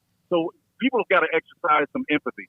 The quarterback position is the most difficult position on the field, and if you think the replacement is going to play instantly better, after you're dealing with a guy who's been around a program nearly 5 years, you're crazy if you think that's going to happen. Now, there can be times when it's time for a spark. We all need that from time to time. However, more often than not, you're not going to find someone do better in that situation. Spencer, what do you think of the way that, obviously the games this weekend and next are going to matter quite a great deal, but the way Oklahoma and Iowa State are positioned as far as the Big 12 and the college football playoff, what do you think of kind of where they sit? Well, I think they're both in a good place. I think, you can look around the league and look around the nation at, let's say, a BYU and what they were able to do in scrambling at the last minute to get a date with an outsider program, although one with tremendous amount of respect in Coastal Carolina. So I think by making those real-time decisions and moves are being done for one reason, to bolster the image and the impression and the strength of schedule. Oklahoma stumbling twice like they did earlier in the year. It's ironic that we're saying that they need somehow to bolster their schedule, but they do. They need to have strong finishes and strong wins. So a chance to meet Iowa State, should they take care of business with Baylor, because it's a moot point if they don't get past Baylor, but a chance to get back into a rematch with them and beat one of the hottest teams in the country right now with what Coach has done there at Iowa State. I think that would be a tremendous way, the best way Oklahoma could finish the year strongest. And so, and I think there's a lot to be said for Baylor if they can knock them off and deny Oklahoma that opportunity. So there's a lot to fight for, man.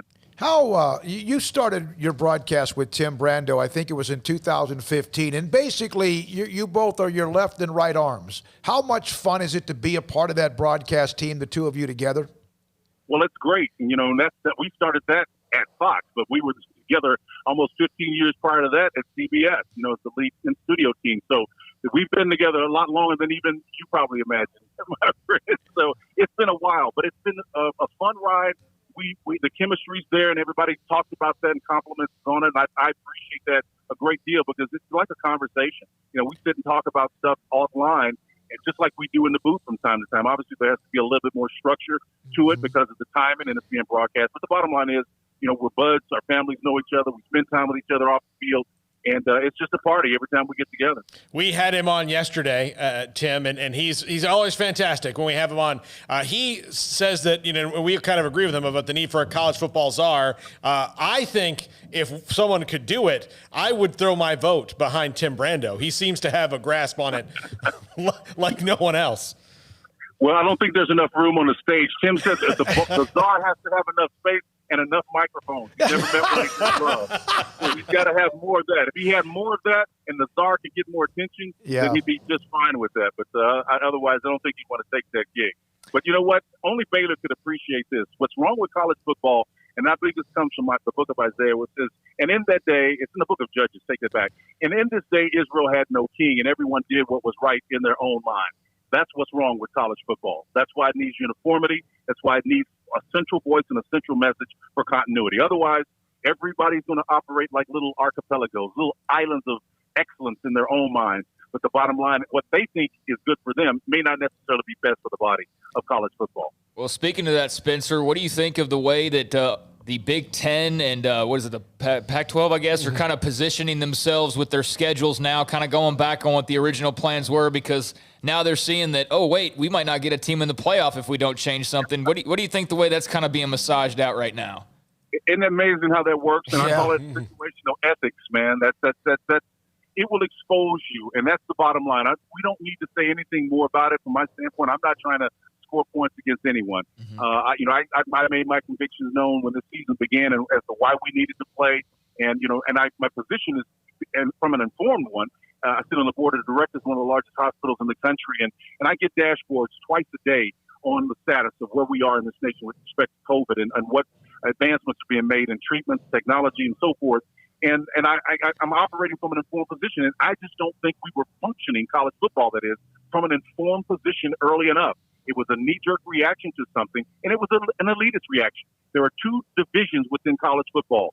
You have the academicians and the chancellors and the presidents who side with the NCAA on most decisions of this kind, and then you have those that are administrators, ADs, and the coaches. It's two different distinct cultures. It goes back to 1984 when the NCAA lost the right to negotiate television contracts. Oklahoma and Georgia were the signatories on that lawsuit. And when they won that changed everything. That was the inflection point. And you page forward to the day when that decision was made, to me, I saw no material difference between the decision that was made in '84 and what was made then, because the institutions, which are not the athletes themselves or the ADs and the athletic directors, that is an NCAA choice and decision. If that were the president's and chancellor's choice, they did exactly what they wanted to do, and that was to shut things down. I thought it was premature. Spencer, we got a text, by the way, or I got a direct message on Twitter from Paula that mentions they remembered when you made your television debut at KPRC, the NBC in Houston, and how you rose up the ranks, the NBC affiliate, back when you were, I think, the evening broadcaster, sportscaster. You have developed yourself in a way now where you are almost everything, entrepreneur, boards, you're doing your broadcast. You did what you did as a student athlete. Is it something that is there something else you haven't done that you wish you could still do professionally?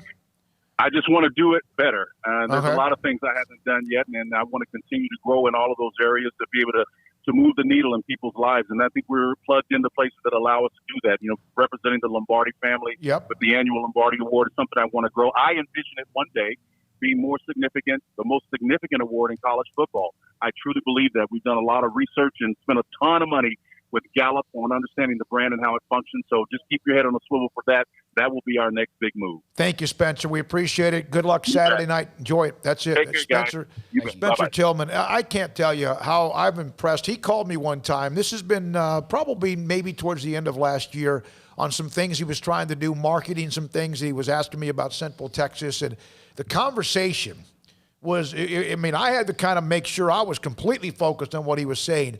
So he was a tremendous player at Edison High School in Tulsa. He obviously had a great career in the Big 8 with Oklahoma. In fact, he was, I believe, the Big 8 Newcomer of the Year. He won a Super Bowl ring with the 49ers, MVP of the Orange Bowl in '87, and that was the year in which Oklahoma may have won their last national title before they won with Stoops. What year? 87? 85. 85, okay, 87. He was the Orange Bowl MVP. But he was a part of that, and he was, again, a running back from Oklahoma, and he gets overlooked sometimes when you look at some of the ones that Oklahoma has cranked out over the years. And got his degree at the University of Oklahoma, Harvard Business School, also a graduate of that, and NFL's business management and entrepreneurial programs. That's what brought up the thought that I had, play with the Oilers, 49ers, and eventually with the Oilers yet again. Part of Fox Sports and many things for a long, long time. Yeah, He's impressive. There's not a lot of broadcast crews that I could tell you by name. It's just not something that I really track or follow or pay very close attention to. There's guys who I obviously come to learn who they are and I enjoy listening to, but a lot of these college football broadcasts, they can be somewhat kind of thrown together, not very well-known crews, but I think if you're a college football fan, you absolutely know who Brando and Tillman are, and that's the crew that you want to have on most games for sure. Oh, by the way, I was wrong. It was 85. He was a captain on the 85 national championship team in Oklahoma. I can tell you this. I get the same kind of vibes when I turn on, even if I don't know he's doing a game, if I turn on the game and I hear Tim Brando and Spencer Tillman that I did when I listened to Keith Jackson. Yeah. Just because I think they have the same kind of reverence for the sport. Yeah. All right. Yeah. Good point. Great point. No question about it. All right. We have coming up again so much more to get to, including the 5 o'clock hour. We'll have Dave Aranda, Baylor head football coach. He'll join us as well. And then also in the 5 o'clock hour, we'll also have much more to come when it comes to Gabe Eichert. Is a former Oklahoma All-American offensive lineman. I was on a podcast with he and Teddy Lehman earlier this week. He'll join us on the Oklahoma Week with Baylor. Tyler Holcomb-Riker. We've got game tomorrow, 12:30 up in Italy. It's Riker against First Baptist Academy out of Dallas in the TAPS Division IV semifinals. But also coming up next, and how has COVID affected some of what Lee Sterling does with ParamountSports.com with Vegas and the pros in college as well. This is Sic'Em365 Radio. Petty Clinic Men's Health, Petty Clinic Low T, Petty Clinic Men's Health Care. Low therapy, that's low therapy if you have testosterone issues. Low T therapy, here's how you can find out. Let's just say there's something as I'm 61 years old. You could be 37 and go, I'm too young. You never know. Testosterone can change as you get older, like a lot of things. And so why not, if you've not quite felt the same, and it's not because you have maybe some sort of the sniffles or you just don't feel right. And it's something more than you're sick. It could be what's inside your body when it comes to testosterone. Your levels may have dropped as you've gotten older, And yes, you're never too young to get it checked in case you say, it's for old people. That's not always the case. Dr. Kent Petty, 1 out of every 3 men battle symptomatic issues when it comes to low testosterone. 1 out of every 3. Maybe that's you. Maybe you're the fortunate one. And it's not an issue, but maybe one day it will be. Dr. Kent Petty will set you up with blood work. Tell him Smokey sent you. Get discounted blood work. He'll look at the lab work, your blood work at your levels, your testosterone levels, check for PSA count for prostate cancer as well, and other levels of what your blood can tell a doctor. Then if your testosterone levels are too low, he could put you in a program to help you increase your testosterone levels to become the high-performance man you want to be, whether you're 38, 45, or you're 72 years old. He can help you with that. Dr. Kent Petty on Old Hewitt Road, just off of 84 in the Access Road in Hewitt, in Woodway. It's pettycliniclowt.com. Car has the trucks, man. They have the one for you. Crew cab, short or long bed, silver, black or blue. Texas size selection, great prices too. Richard Carr, he has the truck for you. Carr has the trucks, man. He has the truck you need. If you want the best truck, you want a GMC. Texas size selection, great prices too. Richard Carr, they have the truck for you. At Ideal MRI, we feel blessed to be part of the Waco community. We're a small family business here in Central Texas. At times like this, the cost of healthcare has never been more important. And unfortunately, significant illnesses and injuries still occur. And that's why Ideal MRI is open and here to serve you through this difficult time. So if you need an MRI, ask your doctor about Ideal MRI. You can schedule online in minutes at idealmri.com or call 833-IDEAL-MRI.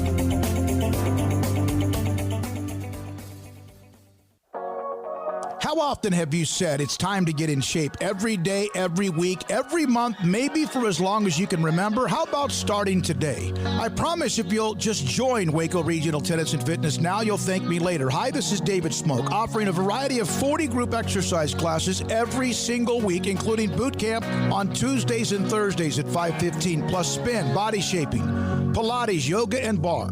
And there's a free kids club as well. Waco Regional Tennis and Fitness open Monday through Thursday, 5 to 10, Friday 5 to 8, Saturday and Sunday 7 to 7, and personal trainers Christy London and Randall Court. World-class tennis facility with pros Britt Coleman and Joe Rosa with lessons, camps, and special events. Spacious and clean workout rooms, locker room for men and women, both with a whirlpool and sauna, and now there's touchless bottle filling stations. No intimidation, tremendous camaraderie, an entirely new atmosphere, and yes, you can do this, but you have to walk through the front door. It's time to react today, not tomorrow. Waco Regional Tennis and Fitness on Lakeshore Drive in Waco. It was broad daylight. I stepped into a gas station for 5 minutes to grab a snack, and just like that, my car was broken into. They made out like a bandit. My laptop, my phone, everything. I called my agent to see what could be done, and he restored my faith in humanity. My claim was processed so quickly, and I was able to recover my losses. Stop by and see our agents at one of our 3 McLennan County locations. Coverage and discounts are subject to qualifications and policy terms and may vary by situation.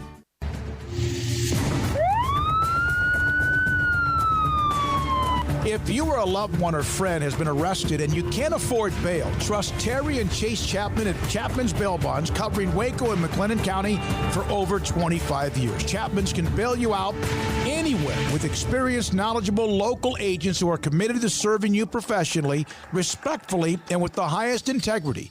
Chapman's understands your privacy is important. Your freedom can be secured fast when you use Chapman's Bail Bonds. Open 24 hours a day, payment arrangements available.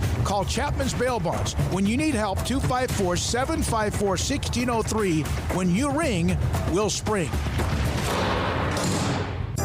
Riverbend Liquor and Wine has their easy-to-access drive-thru open and convenient and clean in-store location on the corner of Lakeshore Drive and North 19th Street in Waco. Riverbend Liquor has the best and most extensive variety of craft beer selections in Waco, and Balcones whiskey, including single malt, pot still, baby blue, rye, brimstone, and the all-new lineage in stock. Riverbend Liquor and Wine, family-owned and operated, and a hidden gem in Waco on Lakeshore Drive and 19th Street. And find out more on Facebook and Instagram.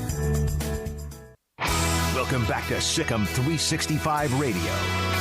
The Sic'Em365 radio app is sponsored by Alan Samuels Dodge Chrysler Jeep Ram Fiat in Waco. Your friend in the car business at Loop 340 and east of 84. Come by. Let's be friends. We mentioned earlier, Craig did, that in one of the high school games in the playoffs, it was Shiner beating Refugio 24-13 in a great matchup in Class 2A. That's one game that's already complete. There were 3 games last night, a couple of playoff games last night.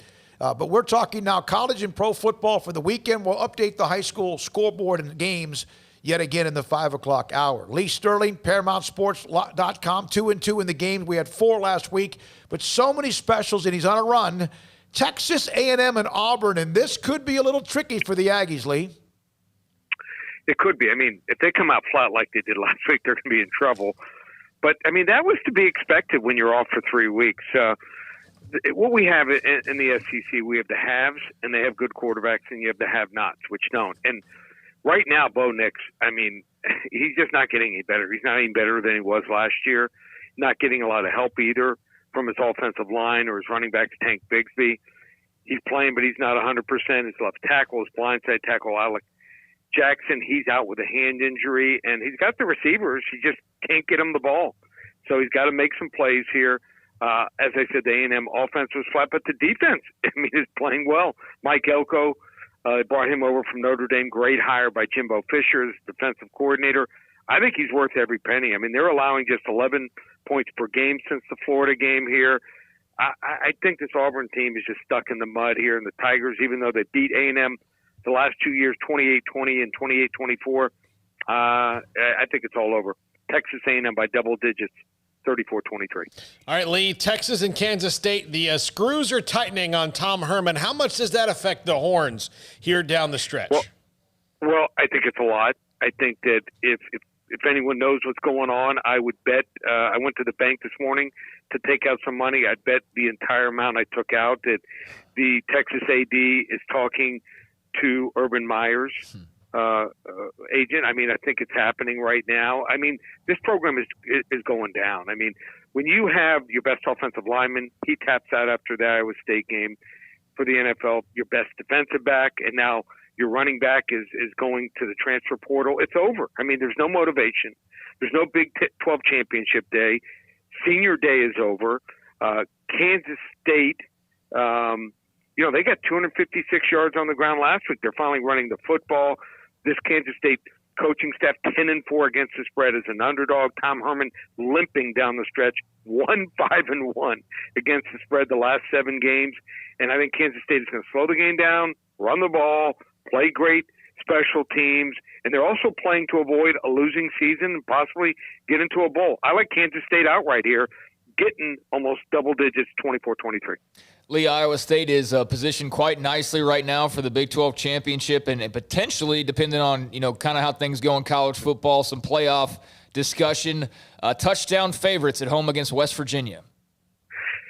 So I think the Texas game took a lot out of them. I mean, they went down to the last play where Texas missed that 57-yard field goal, and that might play into this game a little bit. I think Brock Purdy's playing well. I think the running back, Breece Hall, I mean, this guy is a really quality running back, and their tight ends are good, Charlie Kohler and Dylan Soner, but they're getting no production out of the receivers, and they're going to need something against a West Virginia team in defense that is allowing just one team this year to pass for more than 200 yards on them, one team to run for more than 200 yards on them. They've held 4 of the last 5 opponents to 17 points or less. Pressure is here. They're going for their first Big 12 championship game and to get in there since 1912 when there was only 3 teams, I think, and they went 2-0 to win the Missouri Valley Conference. And the underdog, 11-3-1 against the spread in Cyclone games. I think Iowa State wins 24-23. But I'll take West Virginia plus the 7. Oklahoma has been dealing with issues as far as perhaps numbers, depth, the coaching staff on the defensive side of the ball. Obviously, Baylor got a win. They look better offensively. But Oklahoma has been playing their best ball the last month and a half. Your thoughts about Norman tomorrow? Yeah, we don't know the exact numbers, and that's a problem handicapping this game. But as long as it's under 4 or 5 starters, I mean, Spencer Rattler, I mean, he looks almost Mayfield Murray Hurts-esque during this winning streak. He's thrown 12 touchdowns, just 2 interceptions. The green light has certainly come on. Even Alex Grinch's defense playing well. They've held 3 of the last 4 opponents to 14 points or fewer. The only thing stopping this OU team is probably, the COVID situation here. I don't think that this game is going to be close like the last 2 years. I like OU here, 48-17. All right, Lee, in New Orleans and Atlanta in the NFL, this one 9 points favors for the Saints, but Atlanta's kind of interesting and hard to read. Maybe no Julio Jones, that affects the offense. Taysom Hill on the other side playing for the Saints. How does this shake out?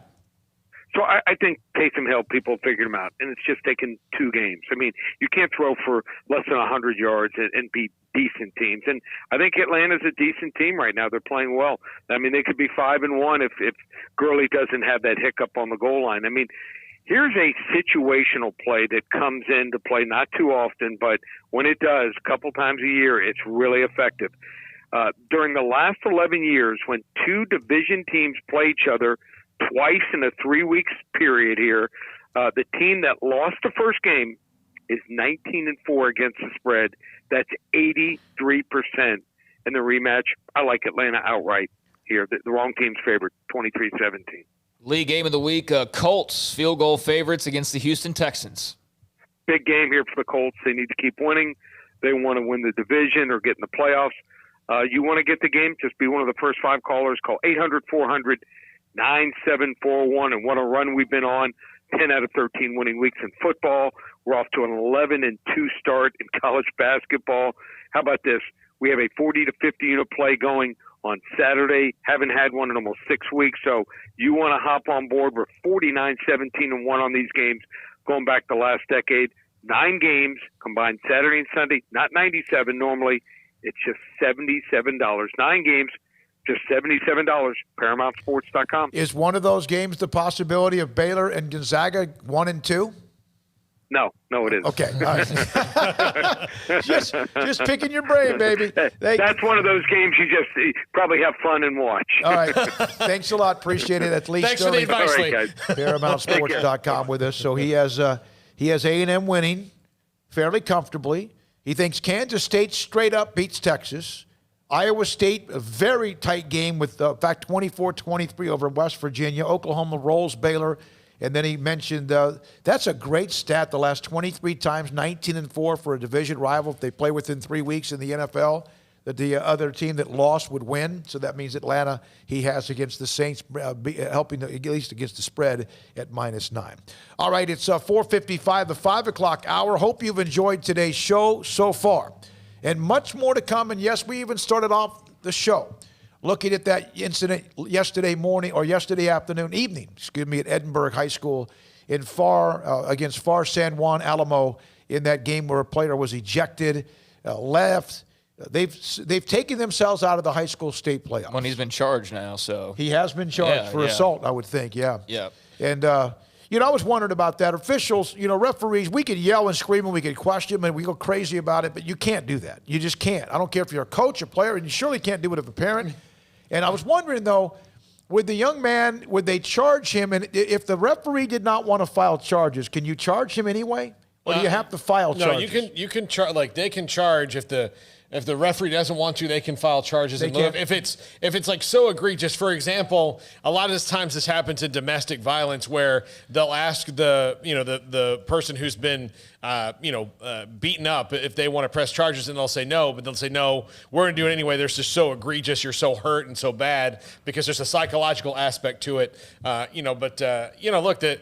Look, these charges will probably ultimately, hopefully, hopefully will get reduced just based on what they are. But it probably is an example the kid needed to have. I mean, he's already thumped one soccer referee during the game, and now this. I'm telling you, man, look, people lose their minds or people get upset about things. That's not normal. That reaction by this kid is not normal. There are issues there, and clearly when you then come to find out that there was a previous issue in a different sport, but with also an official. I mean, I don't know this kid's background. I'd imagine it's not very good. He's 18, was booked today for assault causing bodily injury, and his bond's been set at $10,000. His mug shot's now out there. He's on TMZ. And the first thing I thought of when I saw it was like, he probably he's not even thinking clearly, obviously. But as this coach was like forehead to forehead, I kept thinking like, this coach has probably had to do this so many times with this kid, try to reel him in. And I can only imagine what he's telling him. But what that player did not realize in the moment was that as soon as he got home, and for the next 24 hours, he's going to be plastered across TMZ, Sports Center, all of that, and all for the least good reason possible. So just 18, I understand that, but that's also old enough to make a lot of big boy decisions too. Yeah, and you're right. Nope. I don't feel like he should be thrown in jail for the rest of his life, but they need, like, my first thing would be a mental evaluation. Like, that would be my first thing before anything else, because I think he's in need of one, and we'll see what happens, I guess. And this is maybe what you need. Obviously, you never want anybody to get arrested, but unless they do. But I mean, you don't if you're the person's family or the coaches. But this is maybe what he needs to go. Oh man, yeah, I've got it. Like, he needs to know he has an issue. Everybody else probably knows. Yeah, but he needs to know, because that's how you fix yourself. Well, and I understand I saw some people like, well, yes, let's charge him and let's ruin his life with an arrest on his record, and how that can hurt people in their future lives. But I mean, there's got to be some repercussions. Especially when you're 18. I know if I went and randomly did that on the street, the good chance I'd get charged for assault causing bodily injury, right? Okay. And I'm not one to talk, because I have anger management issues. I'm not afraid to admit it. When there gets to a point with me, it's hard for me to reel myself in, or anyone else, and so I am not feeling sorry for what he did. So I'm saying that yes, he's got some things. If this has happened before, either a lack of respect for any kind of authority, which, again, we see that a lot now. We see people when it comes to police, and there's always, but what about, there's an authority issue, and you have to respect it. And if they do something wrong, then they should face consequences. But this was bad. And he snapped, and now he's paying for it, and he's now a part of all the national news, and he will be for a long, long time. And here's another thing. He's a possible state championship wrestler. That's gone. Yep. His senior year evaporated. He's gone. And now he becomes whatever. And good luck with whoever has to handle him the rest of the way. When we come back, we'll have Dave Aranda on Oklahoma and the win and how much that meant to his program against Kansas State. Plus, later on as well, much more to get to when it comes to Baylor and Oklahoma, and also Gonzaga and Baylor, basketball and high school football. This is Sic'Em365 Radio. Premium quality MRIs, convenient, affordable. That's ideal. And that's the name of the company that can help you save thousands of dollars when it comes to Ideal MRI in the Central Texas marketplace off of I-35, and right there when you take the access road on 340 that becomes part of 6 and 340 merge. Ideal MRI is right there in the Central Texas marketplace. I have been inside their business. I have dealt with those who helped me get the appointment. You go, that's no big deal. Yeah, it can be. They set up my appointment. I went in, I checked in. It was flawless. It was seamless. It was so easy. And I have had some MRIs before. And I've had to wait for me to be scheduled. And then when I've gotten to where I've gotten an MRI, you wait and you wait and you wait. That was not the case at all. Ideal MRI. And this was in the middle of like the start and the launch of when COVID hit Texas. And they made it comfortable for me. And I'm glad I went, because it basically just confirmed what I knew about my left shoulder. And thanks to Dr. Rob Maxey and his staff, they have evidence, because the MRI machine is amazing. High state-of-the-art technology. The techs and the specialists are fantastic. They made what can be sometimes for some, maybe you, it was for me at times when I've had MRIs in the past, a very difficult process. This was smooth. It was absolutely very, very low maintenance, so to speak. And then that evening, Dr. Maxey, they didn't send me something. He called me. Hey, David, this is what we see. Then I gave it to Dr. David Haynes. That's my orthopedic surgeon when it comes to my shoulder. The last time I had a problem the other side. He knew, because he saw the beautiful image of whatever's going on with my left shoulder. Doctors know, so if they bring it up and you need an MRI, save thousands of dollars. $497 or less every single time at MRI, idealmri.com. Listen, in the past couple of years, we've had a lot of people moving in from out of state to Waco thanks to Chipper and JoJo. And while we welcome these new citizens, they unfortunately brought some of their bad habits with them. Hi, Jay here from Pickup Outfitters, and you know what I'm talking about. Naked trucks. You'd think everyone moved here from McNewtville. But we shouldn't judge them, we should help them. For example, when you see a recent transplant truck from a less civilized state like California, instead of saying, "Your truck is disgusting, your bed is exposed, get a bed cover on that truck, buddy," that's a bit harsh. Instead, try something like, in Texas, it's not polite to drive around with your bed exposed. Maybe you should check out the excellent selection of bed covers at Pickup Outfitters. And then if they refuse, you can say, "Well, I hear New Mexico's a nice state." Let's help our new neighbors and let them know that truck nudity is not okay. Let them know about Pickup Outfitters of Waco and send them to our website, createacommotion.com. Southwest Sports Medicine and Orthopedics, the team physician of Baylor Athletics. Our doctors specialize in the diagnosis and treatment of any and all sports-related injuries. Celebrating over a decade of service in Central Texas, our doctors are equipped to handle a wide range of issues, whether it's your foot or ankle, orthopedic spine care, your hand or wrist, knee and shoulder pain, or if you're in need of our arthritis or total joint clinic. Come see us at the new Baylor Scott and White Ted and Sue Getterman Sports and Orthopedic Center. Trusted doctors at Baylor Trust, Southwest Sports Medicine and Orthopedics. Our goal is to get you back in the game. Born in Waco, Brotherwell Brewing exists to serve the Central Texas community with locally crafted beer of the highest quality. They want to bring Central Texas closer to the brewing experience so everyone can enjoy well-made beer as much as they do. For 2.5 years, they've been bringing high-quality beer to Central Texas at their location on Bridge Street in East Waco. And this football season, you need to stop by on game day for curbside pickup or stop by their tent next to Sic'Em365 at Brazos Parking for your pregame refreshment. Brotherwell Brewing believes in community and bringing people together to enjoy products made in their community. So for your game day, whether it's a tailgate or at home, stop by Brotherwell Brewing for high-quality craft beer made right here in Central Texas, 400 East Bridge Street, and check them out online at brotherwell.com.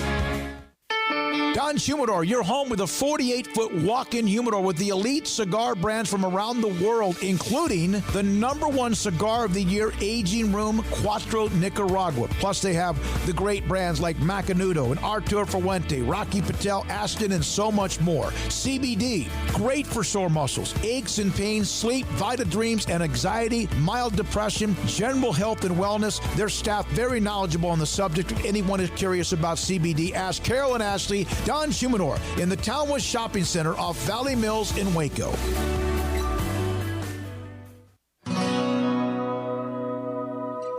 When it comes to value and great customer service, you can count on us. Alan Samuels Dodge Chrysler Jeep Ram Fiat. As a Customer First Award of Excellence winner, our customers always receive exceptional service, and during the Big Finish event, you save thousands on every car, truck, and SUV. Plus, most vehicles feature 0% financing. The Big Finish event. Now at your friend in the car business, Alan Samuels. Stepping into the boots of a U.S. Army officer can add confidence and leadership skills to your son or daughter's career path. See all the things they can achieve in our boots at GoArmy.com. U.S. Army Waco Recruiting Company, 254-598-8131 or 254-776-1543. Welcome back to Sic'Em365 Radio.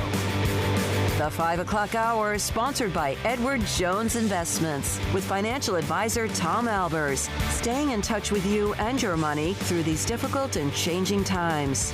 Edward Jones, making sense of investing. Here's Brewer. Steps up and throws. He's got a man open. Caught!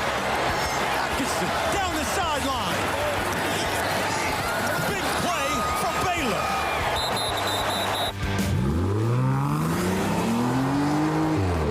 This segment on Baylor Athletics on Sic'Em365 Radio is brought to you by Richard Carr Buick GMC Cadillac, located at the Imperial Drive exit off Loop 340 in Waco. Proud supporters of all Baylor Athletics. Now here's David Smoke, Paul Catalina, and Craig Smoke.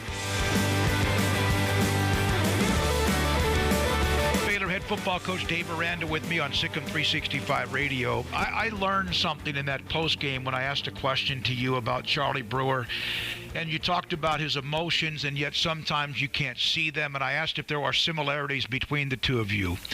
But also I learned that when we asked about the game and what it meant, the win, you talked about everybody else but you, and so did Charlie. What does that say about the two of you? Yeah, I think Charlie's a team guy. I think he's always been that way. And I think, when we were losing, I think Charlie hurt. I know he did, and I think he was up. He still is. He's up here right now. He's up here all the time, and I think he's really, really working hard to get it right. And so I just feel when you're around guys like that, it's inspiring because you don't want to let them down, and you want to do more. And I think that's what you saw, I feel, Saturday night in the second half. And I think, we talk about it in terms of just person to person, just kind of being just in terms of relationships. I can't be all I can be unless you are all you can be. And I don't know if there's a greater example of that than the second half of our Kansas State game. I know that wins and losses are on top of what resumes when people look at a head coach and or even the quarterback position. It's very similar. And what did that mean to you and your staff? Because I know it's been a long and tough, arduous kind of a year for so long. What did that win mean, at least getting a win, and how does that affect this week? I think it is a shot in the arm for the team. I think it's a shot in the arm for the staff.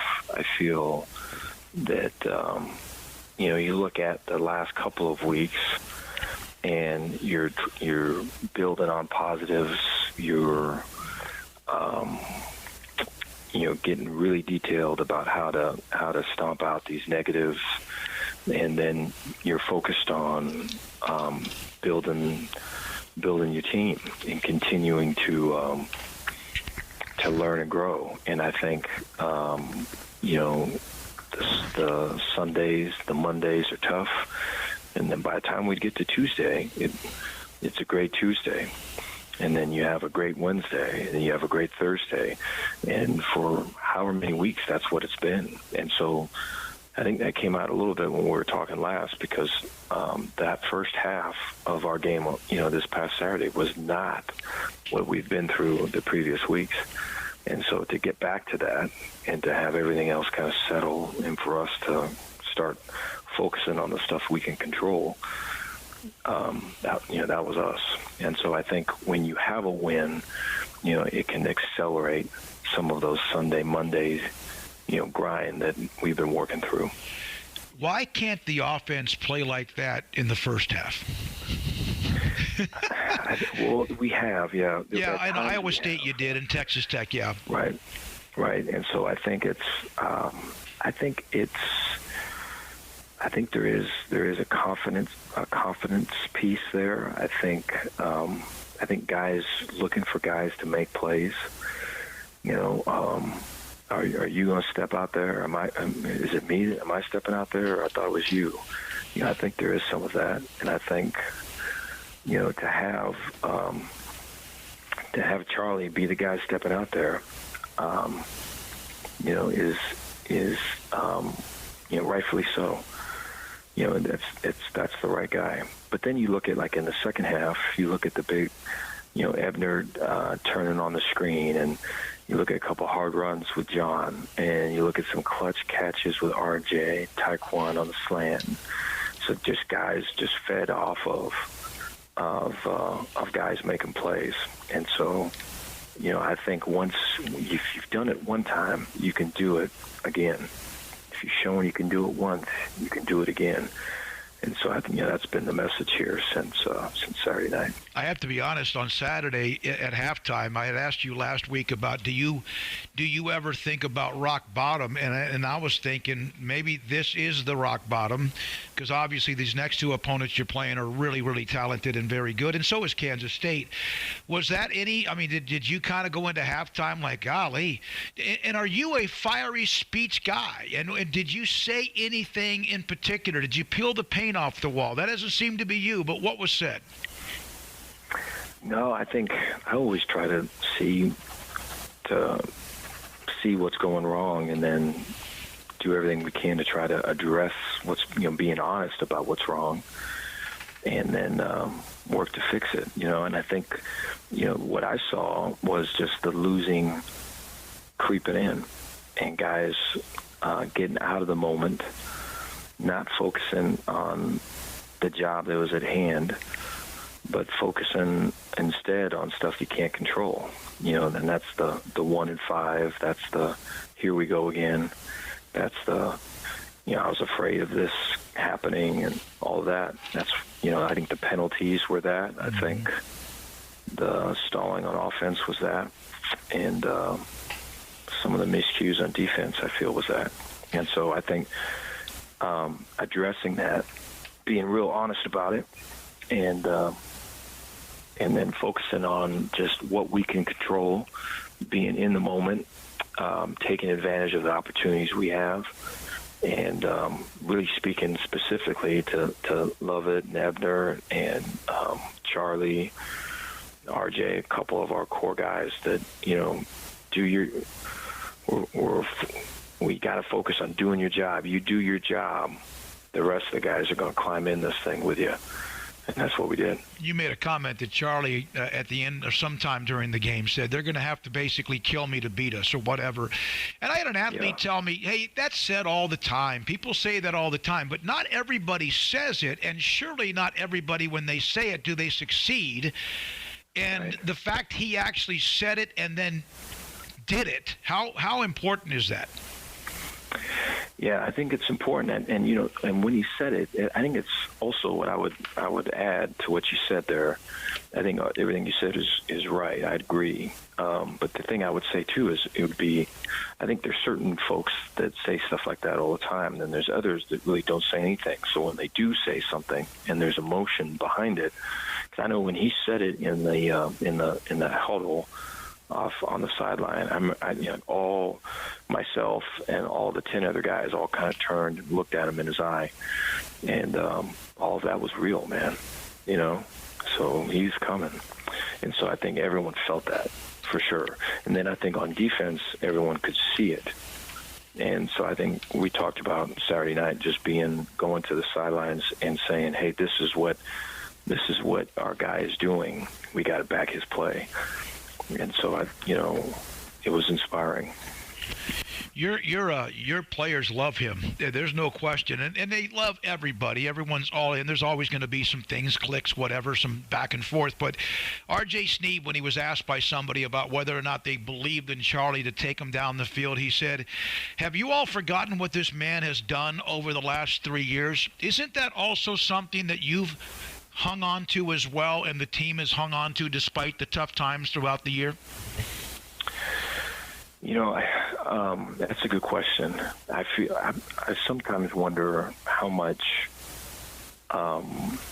and this is all hard to talk about because I don't want it to sound as an excuse. I think, one of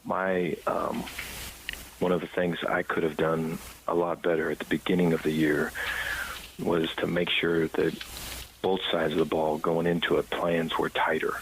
And I feel like that's something that I didn't do. I feel that we've tightened down on everything we're doing from probably the West Virginia game on, I feel, and we've gotten better because of it. I think a lot of that is knowing our people. And so what I was about to say was, not having spring and not going through that. It's almost there's a recipe there of not good things when you're talking about not knowing your people, and then coordinators and coaches kind of separate, right? Just studying tape all day, right? Because at that point, everything's good. Everything's a good idea because there's nothing that doesn't work, right? There's nothing that doesn't need fixing. There's just, hey, this is good, that is good. And so I think I should have had a better awareness of that. And I feel like as we've gone on, really after that West Virginia game, we've gotten better and better with that. And I think, you look at this past game, there's a lot of semblance in this past game to some of the things that happened the year previous and things that guys were comfortable with. And it's kind of morphed into that.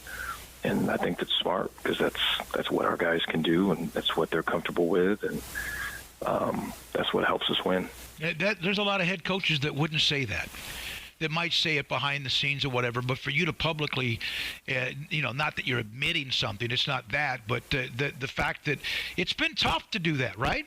It's been kind of hard to maybe have this thing cohesive across the board. Well, you just don't know. I think you have an idea of who your people are, but there's a fair amount of work we've done on just knowing who our people are as people, first of all, and just with everything off the field. And I think we're still learning that. But there's a lot of work that goes in, and then you talk about who they are as players, and is it best, are they best in press? Are they best off? Are they best with option routes? Are they best with this or that? One high, two high? Are they best, in the slide? Are they best on the outside? There's a bunch of stuff. And it keeps on going. And then, quarterback-wise, full field reads, half field reads, 1-2 out, move in the pocket, checking this, checking that, or just let it play. And so I think all of those things, you always have an idea when you start, but you don't know until you know. And I think not having some of that time, we learned it early in the year, and I feel we've adjusted and gotten better because of it. There are players who are the ones everyone sees, and you've lost some key players along the way. That happens every year with attrition, injuries, whatever. But there's Jaron McVay. I'm going to bring him up. He doesn't give attention. He made a tackle inside the 5-yard line that prevented an easy touchdown, and they settled for a field goal. He's now learned both safety positions. He's also learned to play the star linebacker position. And isn't that really, when football is the ultimate team game, someone like him is one of the examples of having to do so much and then being counted on to do it when his time comes, an ejection, an injury, whatever else? I agree. Yeah, I think that's a great example of the team. I think that's us in a lot of ways. As you look at guys that are doing whatever they can, whatever is within their power and their limits to help. And that's how I feel, and when I'm around our team, that's the vibe that I get. And, there is a piece of me that feels like it's good that other people see it too, that they see the sacrifices guys are making, because they've been making it under some tough circumstances. Whether it's off-field stuff, on the field, not having the success that we all want.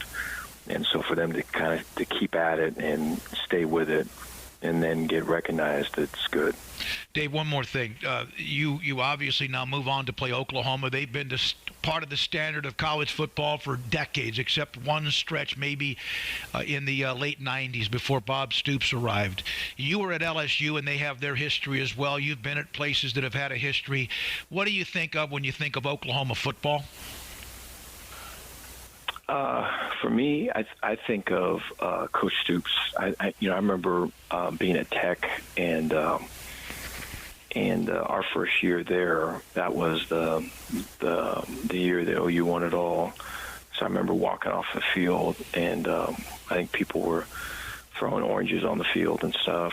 And so I remember those years. I remember their linebackers. I remember their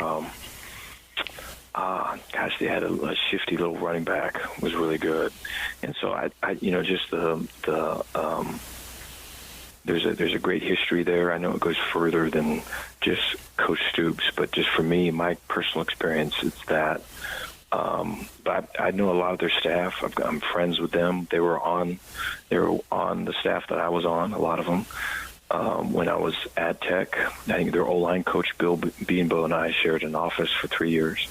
And so Bill's a great person, great coach, and so it's I have a lot of friends over there, a lot of respect for them. I know they're going to come out swinging, and so are we. It's a great venue, and it's a great time slot, and I'm excited for the opportunity. Dave Aranda, head football coach at Baylor, on Sic'Em365 Radio. At Baylor University, students can shine in their own way. Or should we say their own ways? Because there's no limit to the ways Baylor students make the world a brighter place.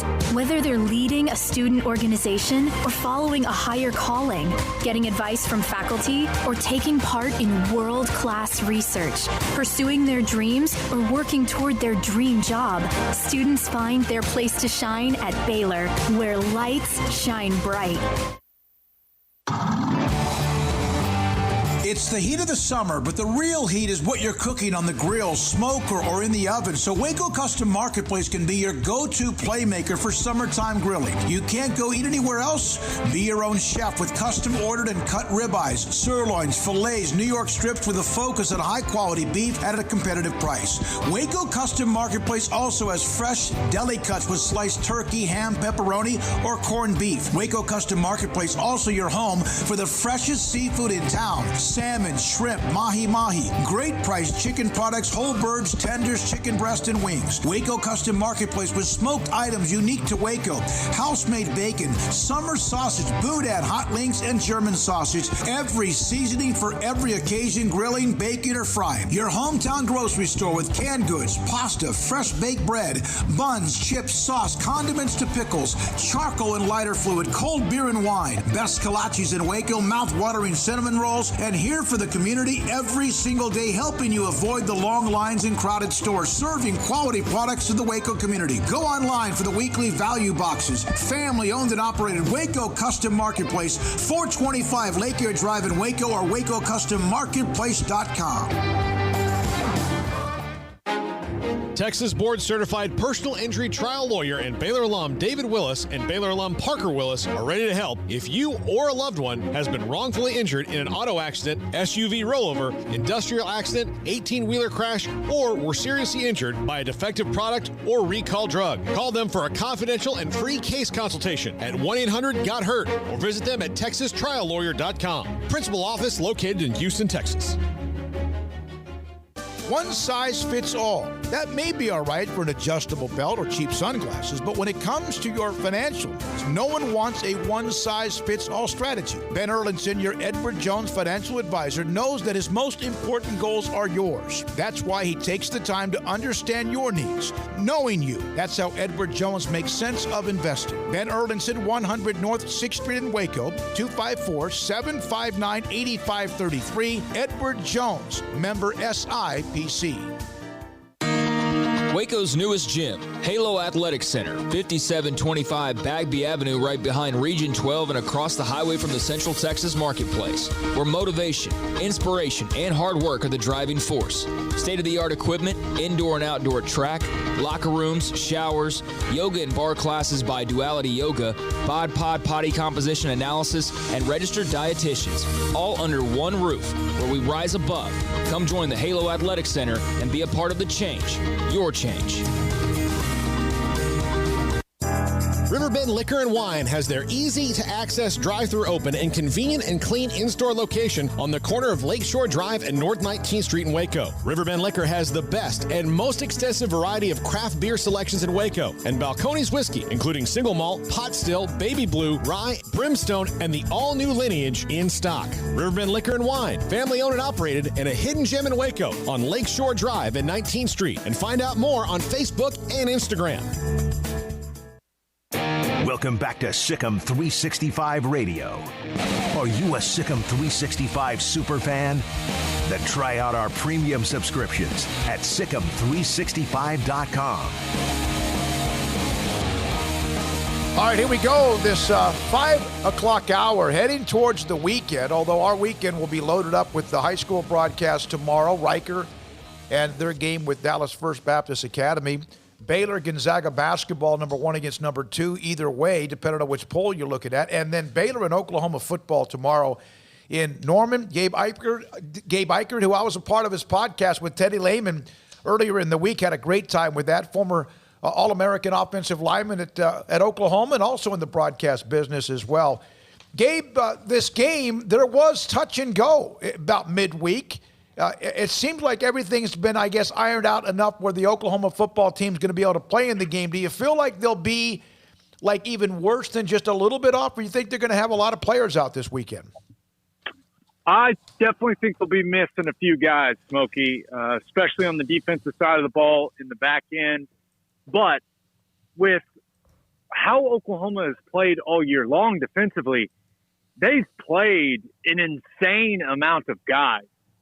So, I mean, in one game, they played as many as 31 guys on defense. And that's kind of Alex Grinch's mentality. He likes to give guys lots of reps. His belief is you can't play 100% all the time if you're playing 70 snaps. So they have guys that take a series off, take 3-4 plays off, then go back in. It's an interesting approach. So there'll be some guys that are starters that won't be in the game, but it just brings guys that have played a lot of snaps already onto the field. Now, the good thing for Oklahoma is other than maybe one pass rusher on the defensive line, they're full strength coming in this game on the offensive and defensive lines. And that's where games are won and lost. You know that, Smokey.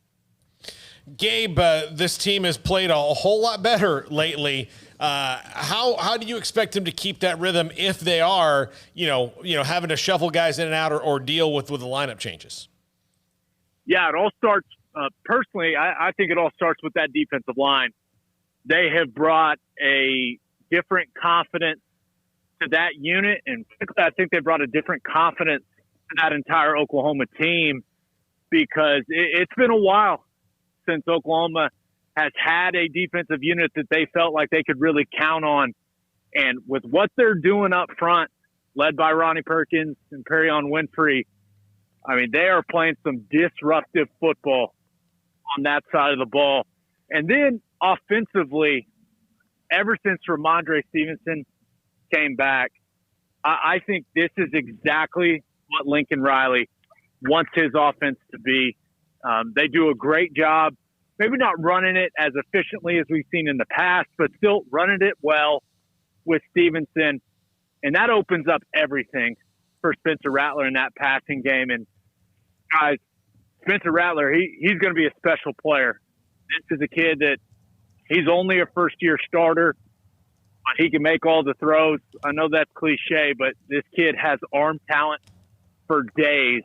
So I think this is what Lincoln Riley wants his offense to be, a team that can run the ball efficiently when you want to run it, and then you got a quarterback that can make throws in the short passing game, in the intermediate passing game, and in the deep passing game. How nice of a, I guess maybe not a surprise, but how nice of a first year has this been for wide receiver Marvin Mims? And what have you seen as they've tried to replace some key players back there, the C.D. Lambs and those types of guys? What have you seen from the Sooners wide receiving core? Yeah, talented group. Charleston Rambo probably hasn't had the season that a lot of people expected him to have. They kind of thought that he may be able to be the guy that stepped in for C.D. Lamb, but Marvin Mims, all that kid has done is tie, and I anticipate him surpassing the freshman touchdown record for an Oklahoma wide receiver. So he is a player that he's got speed, and the coaches speak so highly of him. Talk about how he's constantly asking questions, how coachable he is, how he is constantly wanting to know how he can get better. And when a kid's got talent like that and then has that work ethic, that's a dangerous combination. So I'm expecting great things from Marvin Mims.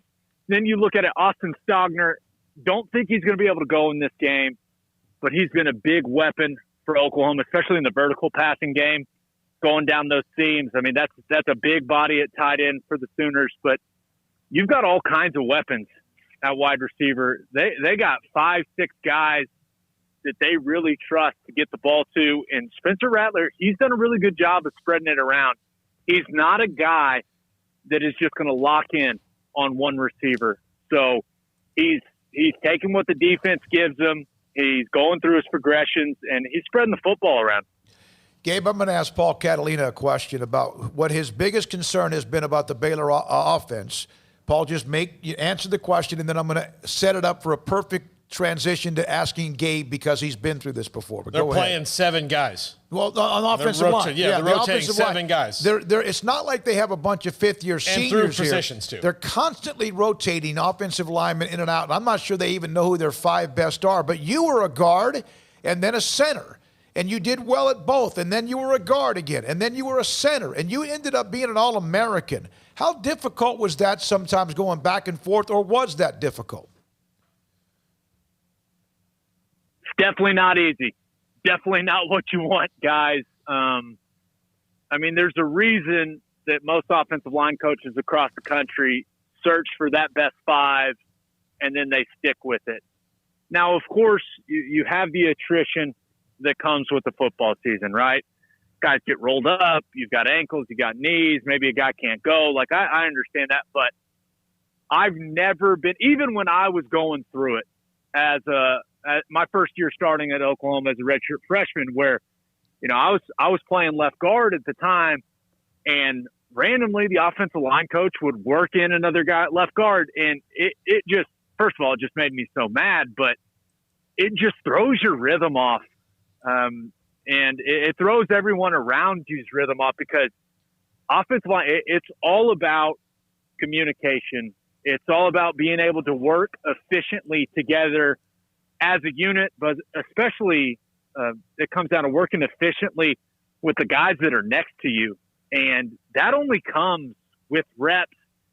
And I think there's nothing more important than game reps with O-linemen working together. And it's really, really difficult to develop that chemistry and that consistency when you're constantly changing the lineup, especially within the game.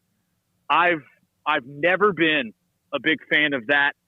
And I think find your 5, find the 5 you trust, find the 5 that work the best together. And the crazy part about it is, and people have a tough time understanding that, sometimes that group of 5 guys isn't your most talented 5. It's not always the 5 most talented guys per se. It's not always the highest recruited guys. It's the 5 guys that can go out there, trust each other, and can communicate efficiently to do what they need to do. And I've watched a lot of Baylor this year, guys, especially getting ready for this game.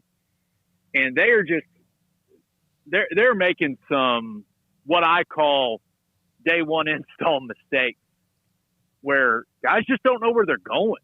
And I know they're playing a lot of guys, but that shouldn't happen, in my opinion. I mean, Baylor is a program that played for a Big 12 championship last year, and I didn't think their offensive line was very good last year. But yeah, I completely agree, guys. I think that their offensive line issues. I've been confused by some of the things that Larry Fedora has really stuck to when it comes to play calling with this group. But I can only criticize him so much when, I mean, you can't run block and you can't protect. It's just hard to play offensive football that way. Yeah, it definitely is. Kind of eliminates some of the things that you can do. No doubt about that. Gabe, what can you tell us about this young coach Riley's brought in the fold? This Stoops guy that's apparently a member of the staff. Yeah, actually ran into Bob today. I was up at the stadium filming our pregame TV show. He comes driving in his brand new Porsche. I mean, this guy is enjoying retirement. I mean, he's selling rock and roll tequila. He's driving a Porsche. Like he's living the life. But it's so fun because it's interesting. It's year 4 for Lincoln Riley as the head coach at Oklahoma. So there's actually a lot of guys that, they weren't even recruited by Bob. They don't know Bob now. They may know him as Drake's dad, right? And he's been around the program, but he's popped into practice all kinds of. But it's so cool that he is getting to scratch that coaching itch. And how about that? With the rule they made this year, Riley, they've had this plan in play. This isn't something that, when they had some coaches go out with COVID positive tests, they didn't just do this out of nowhere. This was something that was, in Riley's back pocket if he needed to use it, and something that they put together early in the season. So it's just really cool because I was talking to Teddy Lehman about it the other night. And can you imagine if you're one of those kids, because the guy's got a statue in front of the stadium, so he's kind of a big deal. But can you imagine if Bob's just laying into you during practice, like you messed up, you had an assignment error, and Stoops just goes, full defensive coordinator, back in the Florida days where he's just losing it. Maybe he's throwing a visor, guys. I don't know, but I just thought that would be that'd be pretty fun for some of those kids. But it's great. Yeah, Gabe, I remember 4 years ago when he stepped away, a lot of people were like, "Oh, he's going to go to Ohio State, or he's waiting to do this because he's always done that." And then he was on the halftime of maybe Oklahoma and Ohio State, and he was wearing a Tommy Bahama shirt. And I've never ever seen a coach more relaxed. And I thought, he's not getting back in. Yeah, and I talked to him right after he made that decision, and the thing he kept bringing up to me was that he just wanted to be in control of his time. And I think when you do it for that long at such a high level, right, it gets to you. I mean, we've seen coach after coach, right, maybe have to step away because, guys, the head coach, the college football head coaching life, it's a stressful one. Right. I mean, it is, and it wears on you. And I think some of the things, especially the recruiting component, really wore on Bob after a couple of the years. And he got to scratch the itch, right, with the Dallas Renegades gig, which I thought was perfect for him, where he just had to show up and coach for a couple months, and then he could have all the off time in the world with the XFL. Now, unfortunately, the coronavirus killed that, so that's unfortunate for him. But yeah, I can't imagine that he's ever going to get back into it, fully into it. But this little scenario he's found himself in, I bet he's loving it. In fact, I know he's loving it because that's exactly what he told me this morning. Gabe, it was a great honor to be a part of your podcast, you and Teddy, earlier this week. Always great to have you on the show. It will be interesting to see how much Oklahoma has at full throttle defensively, but as you mentioned, they've played a lot. It will be interesting to see if Baylor gets anything out of how they finished in that game with Kansas State, although Kansas State also was not at 100% because the offense has been, without question, struggling most of the year. We appreciate you as always, and have a fun time, and good luck with the weekend. Thank you, boys. Really appreciate you having me on, and hope all of you guys and your listeners have a great weekend, and about that time, Merry Christmas, everybody. Yeah, absolutely. It's Gabe Eichert again. He's with Sirius XM, the Big 12 Network. He has the OK Breakdown with Teddy Lehman. He's also, of course, a part of OU on the Air and does a lot in covering Oklahoma football, but college football in general, the Big 12 as well, and was a heck of a player, offensive lineman for Oklahoma under Bob Stoops. Yeah, that's a podcast with he and Lehman. Oh, it's fantastic. Then he does the Big 12 on satellite or whatever. But, no, he was a really good player at OU, and I can imagine that's pretty cool to have Bob Stoops back there. You mentioned that earlier in the week, and, he's not full-fledged assistant coaching or anything like that, but, I mean, shoot, he gets to come in, coach for a couple weeks or whatever it is, and jump back in his Porsche and go sell some more tequila. And seeing his Twitter feed over the last year between the Renegades and coaching them for that brief amount of time, and then all of, I guess prior to COVID, all of the – he was going around to various liquor stores and doing signings and things like that for this tequila brand. So he really appeared to be loving the heck out of it. And just as Gabe said, they're a guy who wants to be in control of what he's doing, and it sounds like he is in control. So it sounds like Bob Stoops is loving life. One more break here? Or go to just pitch to Tyler Holcomb. Okay, tomorrow at 12:30 we'll be in Italy, Texas, and, of course, watching as we monitor Baylor Gonzaga. That game tips at, 1 o'clock on CBS? Over under 8 sacks tomorrow. I'm really worried about this offensive line against this Oklahoma defense tomorrow. Well, he just said it. That's the last thing you want to do is have players who don't know always where they are and rotating around. And it's nice to have a couple of Grizzly veterans, 4th and 5th year seniors, or a couple of youngins that you can mix in them. But, man, and that's a guy that played the position at a high level and had to bounce back and forth between guard and center. Randy Clements was able to maneuver players all throughout his offensive line, but he always had the entire offseason for the most part to build that up. Philip Blake from guard to center or whoever. He always had the offseason. Like, there was no interruptions of the offseason until this year, And he had that time. But, I think it's concerning when you're entering your 8th game and Gabe's talking about, just the smallest of normal mistakes are still being made. And it's just I think I'm in line with most people. You just want to see improvement, and so hopefully just a little bit, Yeah. And I don't know, maybe we saw them run the ball against Tech, and then the next week they can't run the ball, and they had to go full throttle panic, just 1 read, 2 read, throw it, or run. When we come, tomorrow at 12:30 we'll be in Italy for that game with Riker and First Baptist Academy. It's a rematch. Riker won the first one by 20. A lot of things have changed. Both teams are playing well. Here's Tyler Holcomb, the head football coach at Riker Catholic. Hi, this is Tyler Holcomb, athletic director and head football coach at Bishop Lewis Riker, and you're listening to Sic'Em365 Radio with David Smoke, Paul Catalina, and Craig Smoke. This segment with Riker Catholic Cougars football coach Tyler Holcomb is sponsored by Riker Athletic Booster Club, Boozer's Jewelers, Texas Farm Bureau Insurance, U.S. Army Waco Recruiting Company, Southwest Sports Medicine. We'll start with Central Texas Christian. Not just getting the win, but the way you were able to win that game and fight back from, early on, you're down in the game, and sometimes that can lead to, oh no, here we go again. But your team fought through a gutsy win. It was cold and rainy and all that, and no excuses. They just played physical football and came back and won the game. Does the way that you were able to win it give you some more confidence as you go through here in the playoffs, knowing that, hey man, these kids are kind of in it for anything? Well, I think so, just from the standpoint that, like you said, we started off a little slow, had some adversity early on in the game, and those guys just never quit.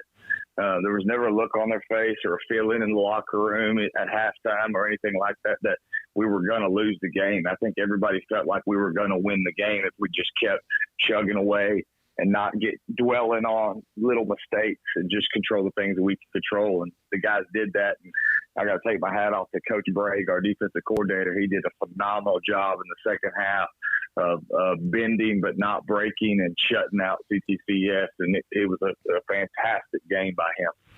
Yeah, the defense really rallied in the second half, and you gave up some bigger plays, but in the first half, but in the second half, they really had to earn every yard they got.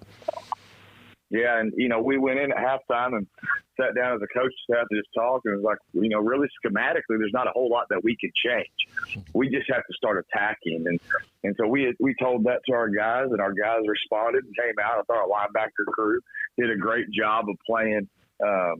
Hard in the second half and attacking. And like I said, they came out, played lights out, and it was a good football game.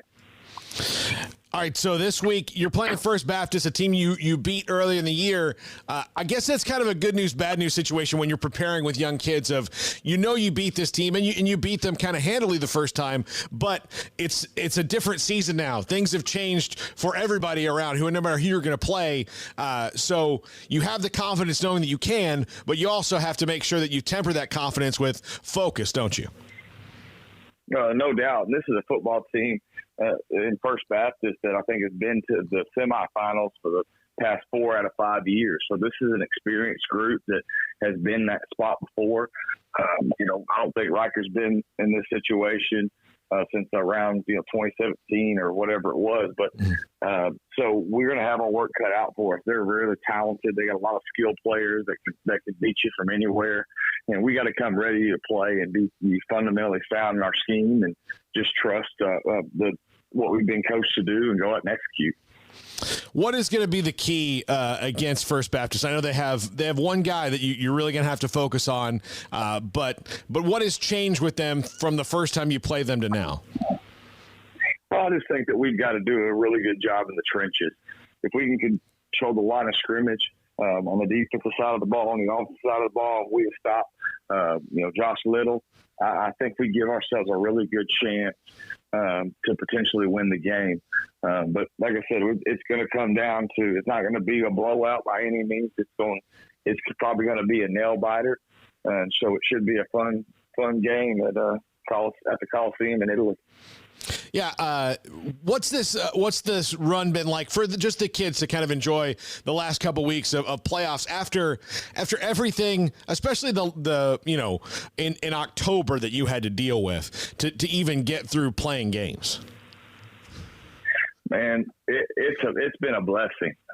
Anytime you get to play in December, that's quite an accomplishment. So we're just, in trying to enjoy every minute, enjoy every day, every practice we get to have.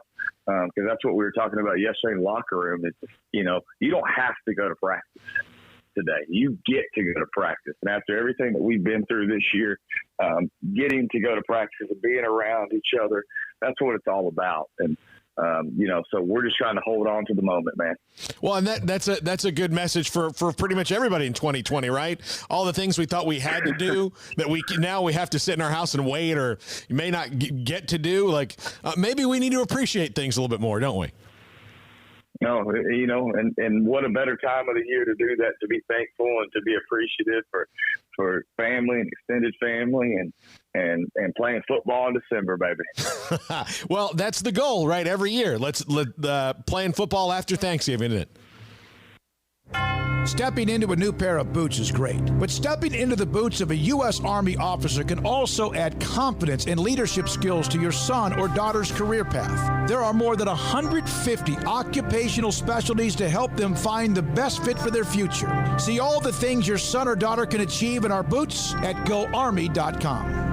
U.S. Army Waco Recruiting Company, 254-598-8131 or 254-776-1543. From the first workout to the last practice, sports is an incredible and rewarding challenge. Hi, everyone. This is Dan Ingham with the First National Bank of Central Texas, and we're proud to support each athlete, every parent, and our educators. From families, small businesses, to the biggest industry, we're here to help. With remarkable products like mortgage lending, we've got banking ideas that fuel big dreams. The First National Bank of Central Texas. Familiar faces making local decisions. Member FDIC, Equal Housing Lender. Did you know that 1 out of every 4 men have symptomatic low levels of testosterone and don't even know it? And if you think you're too young to worry about it, guess again. Low T levels can make you feel tired and grumpy, cause weight gain, and wreak havoc on your sexual desire and performance. Petty Clinic Low T can set up same-day blood screening and results, so if you're tired of being tired, I challenge you to man up and Google search Low T Waco or go online pettycliniclowt.com. It's a private clinic with an atmosphere catering to men. Affordable, only $150 a month, includes lab work, office consultation, testosterone injections, follow-up visits compared to $395 a month in Dallas or Austin, and you don't have to fight the traffic. Petty Clinic Low T is board-certified physician consultations, will provide the best form of brand-strength testosterone available. Contact Petty Clinic Low T today, just off Highway 84 and Old Hewitt Drive in Woodway. Petty Clinic Low T, helping men become the high-performance men they deserve to be. PettyClinicLowT.com or Google search Low T Waco. With so many companies and policies out there, it gets so confusing shopping for insurance, and I never know if I'm getting the policy that's right for me. Luckily, I met the team at the Nitschke Group Insurance Agency. With the Nitschke Group, you can go to one company and get access to coverage options from many insurance carriers, and you get to speak to a real person about your specific coverage needs. With the Nitschke Group, I know I'm getting the right coverage at the right price. If you need insurance, talk to the experts at the Nitschke Group at 1-800-258-8302. Let Camille Johnson Realtors guide you seamlessly through the process of buying your dream home or selling your current one. Commercial, farm and ranch, or residential, Camille Johnson Realtors can smoothly and successfully lead you through any transaction. With a team of 28 experienced agents who are excited about serving you, Camille Johnson Realtors services the entire greater Waco area. If you're in the market to buy or sell, contact Camille Johnson Realtors, 104 Midway Center in Woodway, or find them online at www.camillejohnson.com. Camille Johnson Realtors, elegant, charming, warm. Welcome home. When we moved to Texas, we were like fish out of water. We didn't know anyone in our neighborhood until our Texas Farm Bureau insurance agent came to the house. She was so helpful and reassuring, a friendly face with that Texan hospitality I'd heard about. When we purchased a Texas Farm Bureau insurance policy, we knew we were making the right choice. We knew our family would be protected. Stop by and see our agents at one of our 3 McLennan County locations. Coverage and discounts are subject to qualifications and policy terms and may vary by situation. Welcome back to Sic'Em365 Radio. The Sic'Em365 Radio app is sponsored by Alan Samuels Dodge Chrysler Jeep Ram Fiat in Waco. Your friend in the car business at Loop 340 and east of 84. Come by. Let's be friends. All right, we have been able to, I believe, hopefully for you, the listener, and also the viewer, Sic'Em365 Radio, as this Friday evening starts to close in. We've been able to touch on the high school football games this weekend, including Craig giving that Shiner win against Refugio, a huge win for Shiner, 24-13.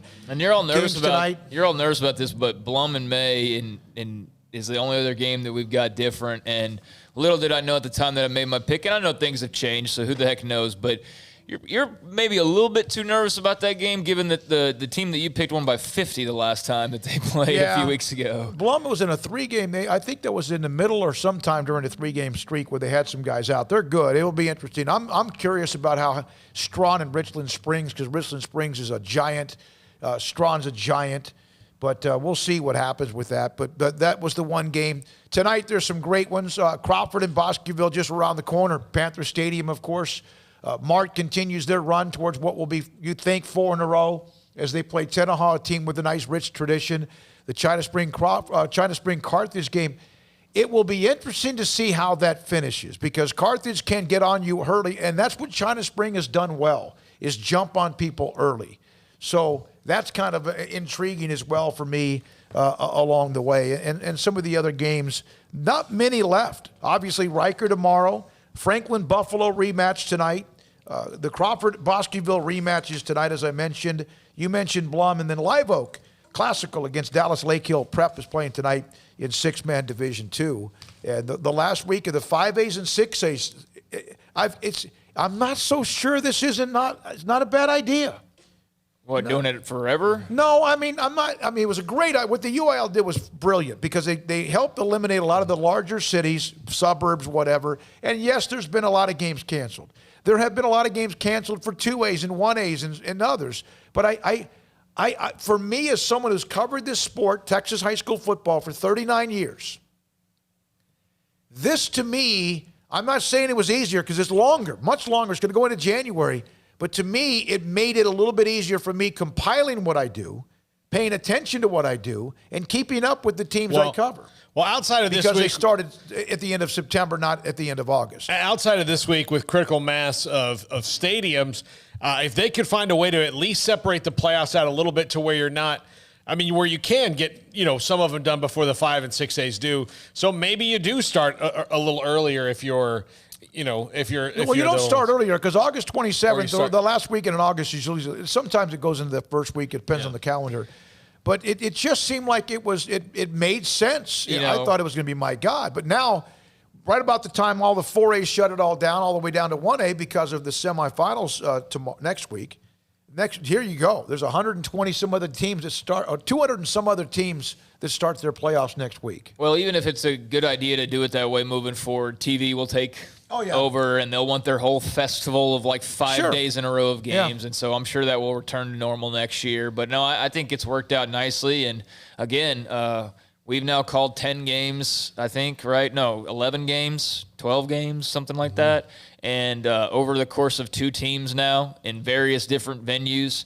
And it's been fun, and we'll be back there with Riker again tomorrow. But, sure beats not even trying at all and not playing any games and just kind of haven't sat around. And I'll maintain that. I've said that throughout this season. There have been interruptions, but, hey, a lot of people put in a lot of work. And look, they're nearing the end now, and I think that's great. We are just filled with homers on Sic'Em365 Radio. The predictions on tomorrow's Baylor-Gonzaga game. Paul, you mentioned 86-84 Baylor. We all have this tight. Grayson, 79-72 Baylor. Ashley, 82-77 Baylor. I said 84-81. Craig said 76-72.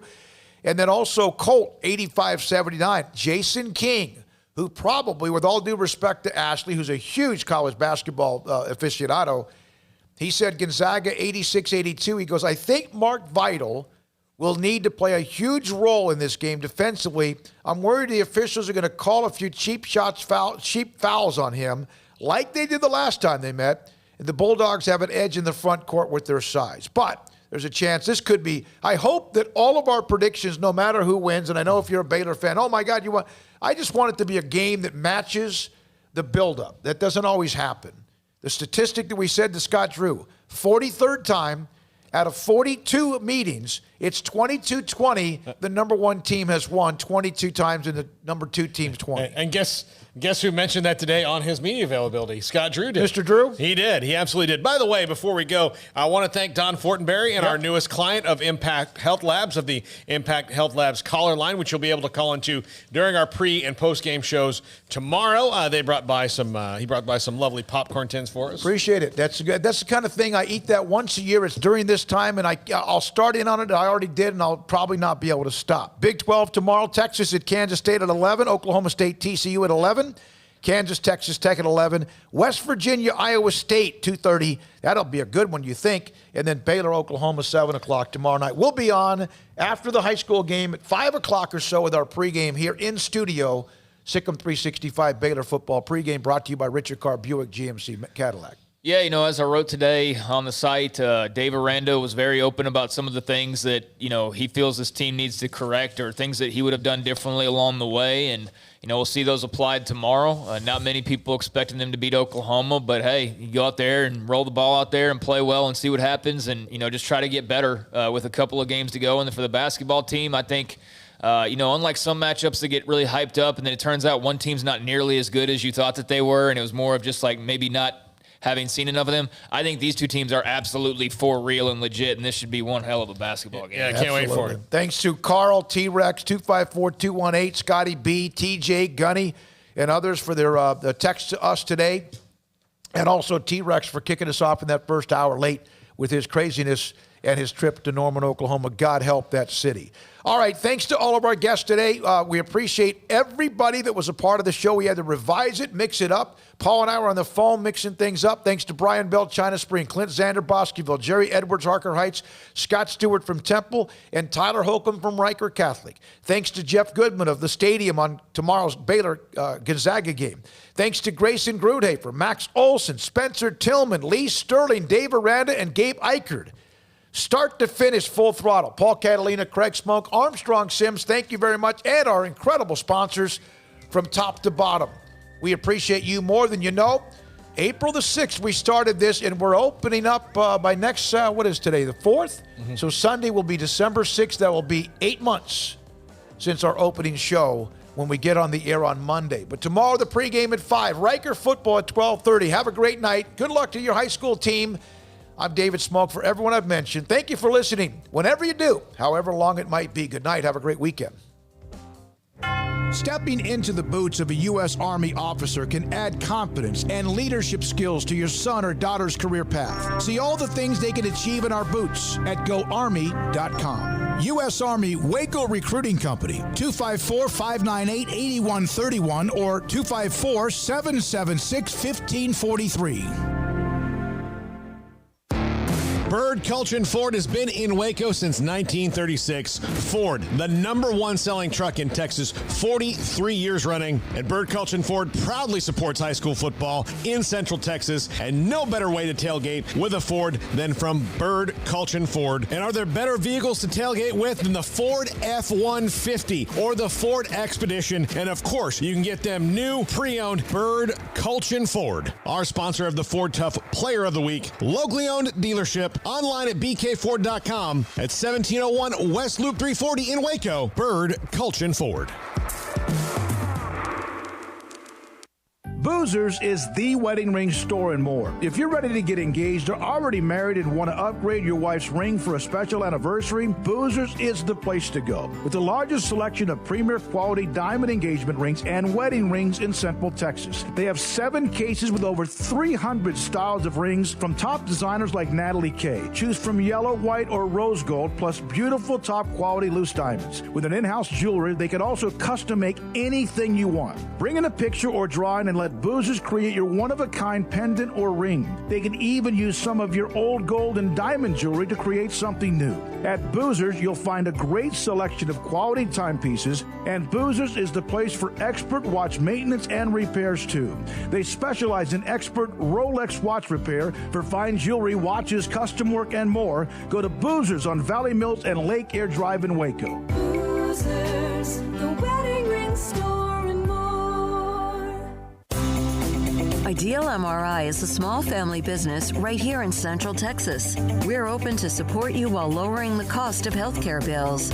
When you need an MRI, ask your doctor for an Ideal MRI. Visit us at idealmri.com or call us at 833-IDEAL-MRI.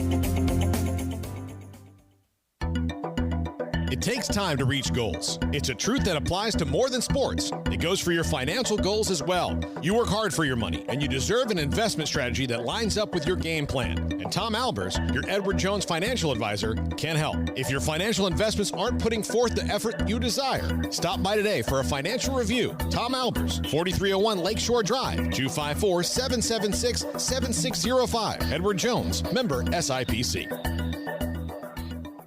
With so many companies and policies out there, it gets so confusing shopping for insurance, and I never know if I'm getting the policy that's right for me. Luckily, I met the team at the Niche Group Insurance Agency. With the Niche Group, you can go to one company and get access to coverage options from many insurance carriers, and you get to speak to a real person about your specific coverage needs. With the Niche Group, I know I'm getting the right coverage at the right price. If you need insurance, talk to the experts at the Niche Group at 1-800-258-8302. Born in Waco, Brotherwell Brewing exists to serve the Central Texas community with locally crafted beer of the highest quality. They want to bring Central Texas closer to the brewing experience so everyone can enjoy well-made beer as much as they do. For 2.5 years, they've been bringing high-quality beer to Central Texas at their location on Bridge Street in East Waco. And this football season, you need to stop by on game day for curbside pickup or stop by their tent next to Sic'Em365 at Brazos Parking for your pregame refreshment. Brotherwell Brewing believes in community and bringing people together to enjoy products made in their community. So for your game day, whether it's a tailgate or at home, stop by Brotherwell Brewing for high-quality craft beer made right here in Central Texas, 400 East Bridge Street, and check them out online at brotherwell.com.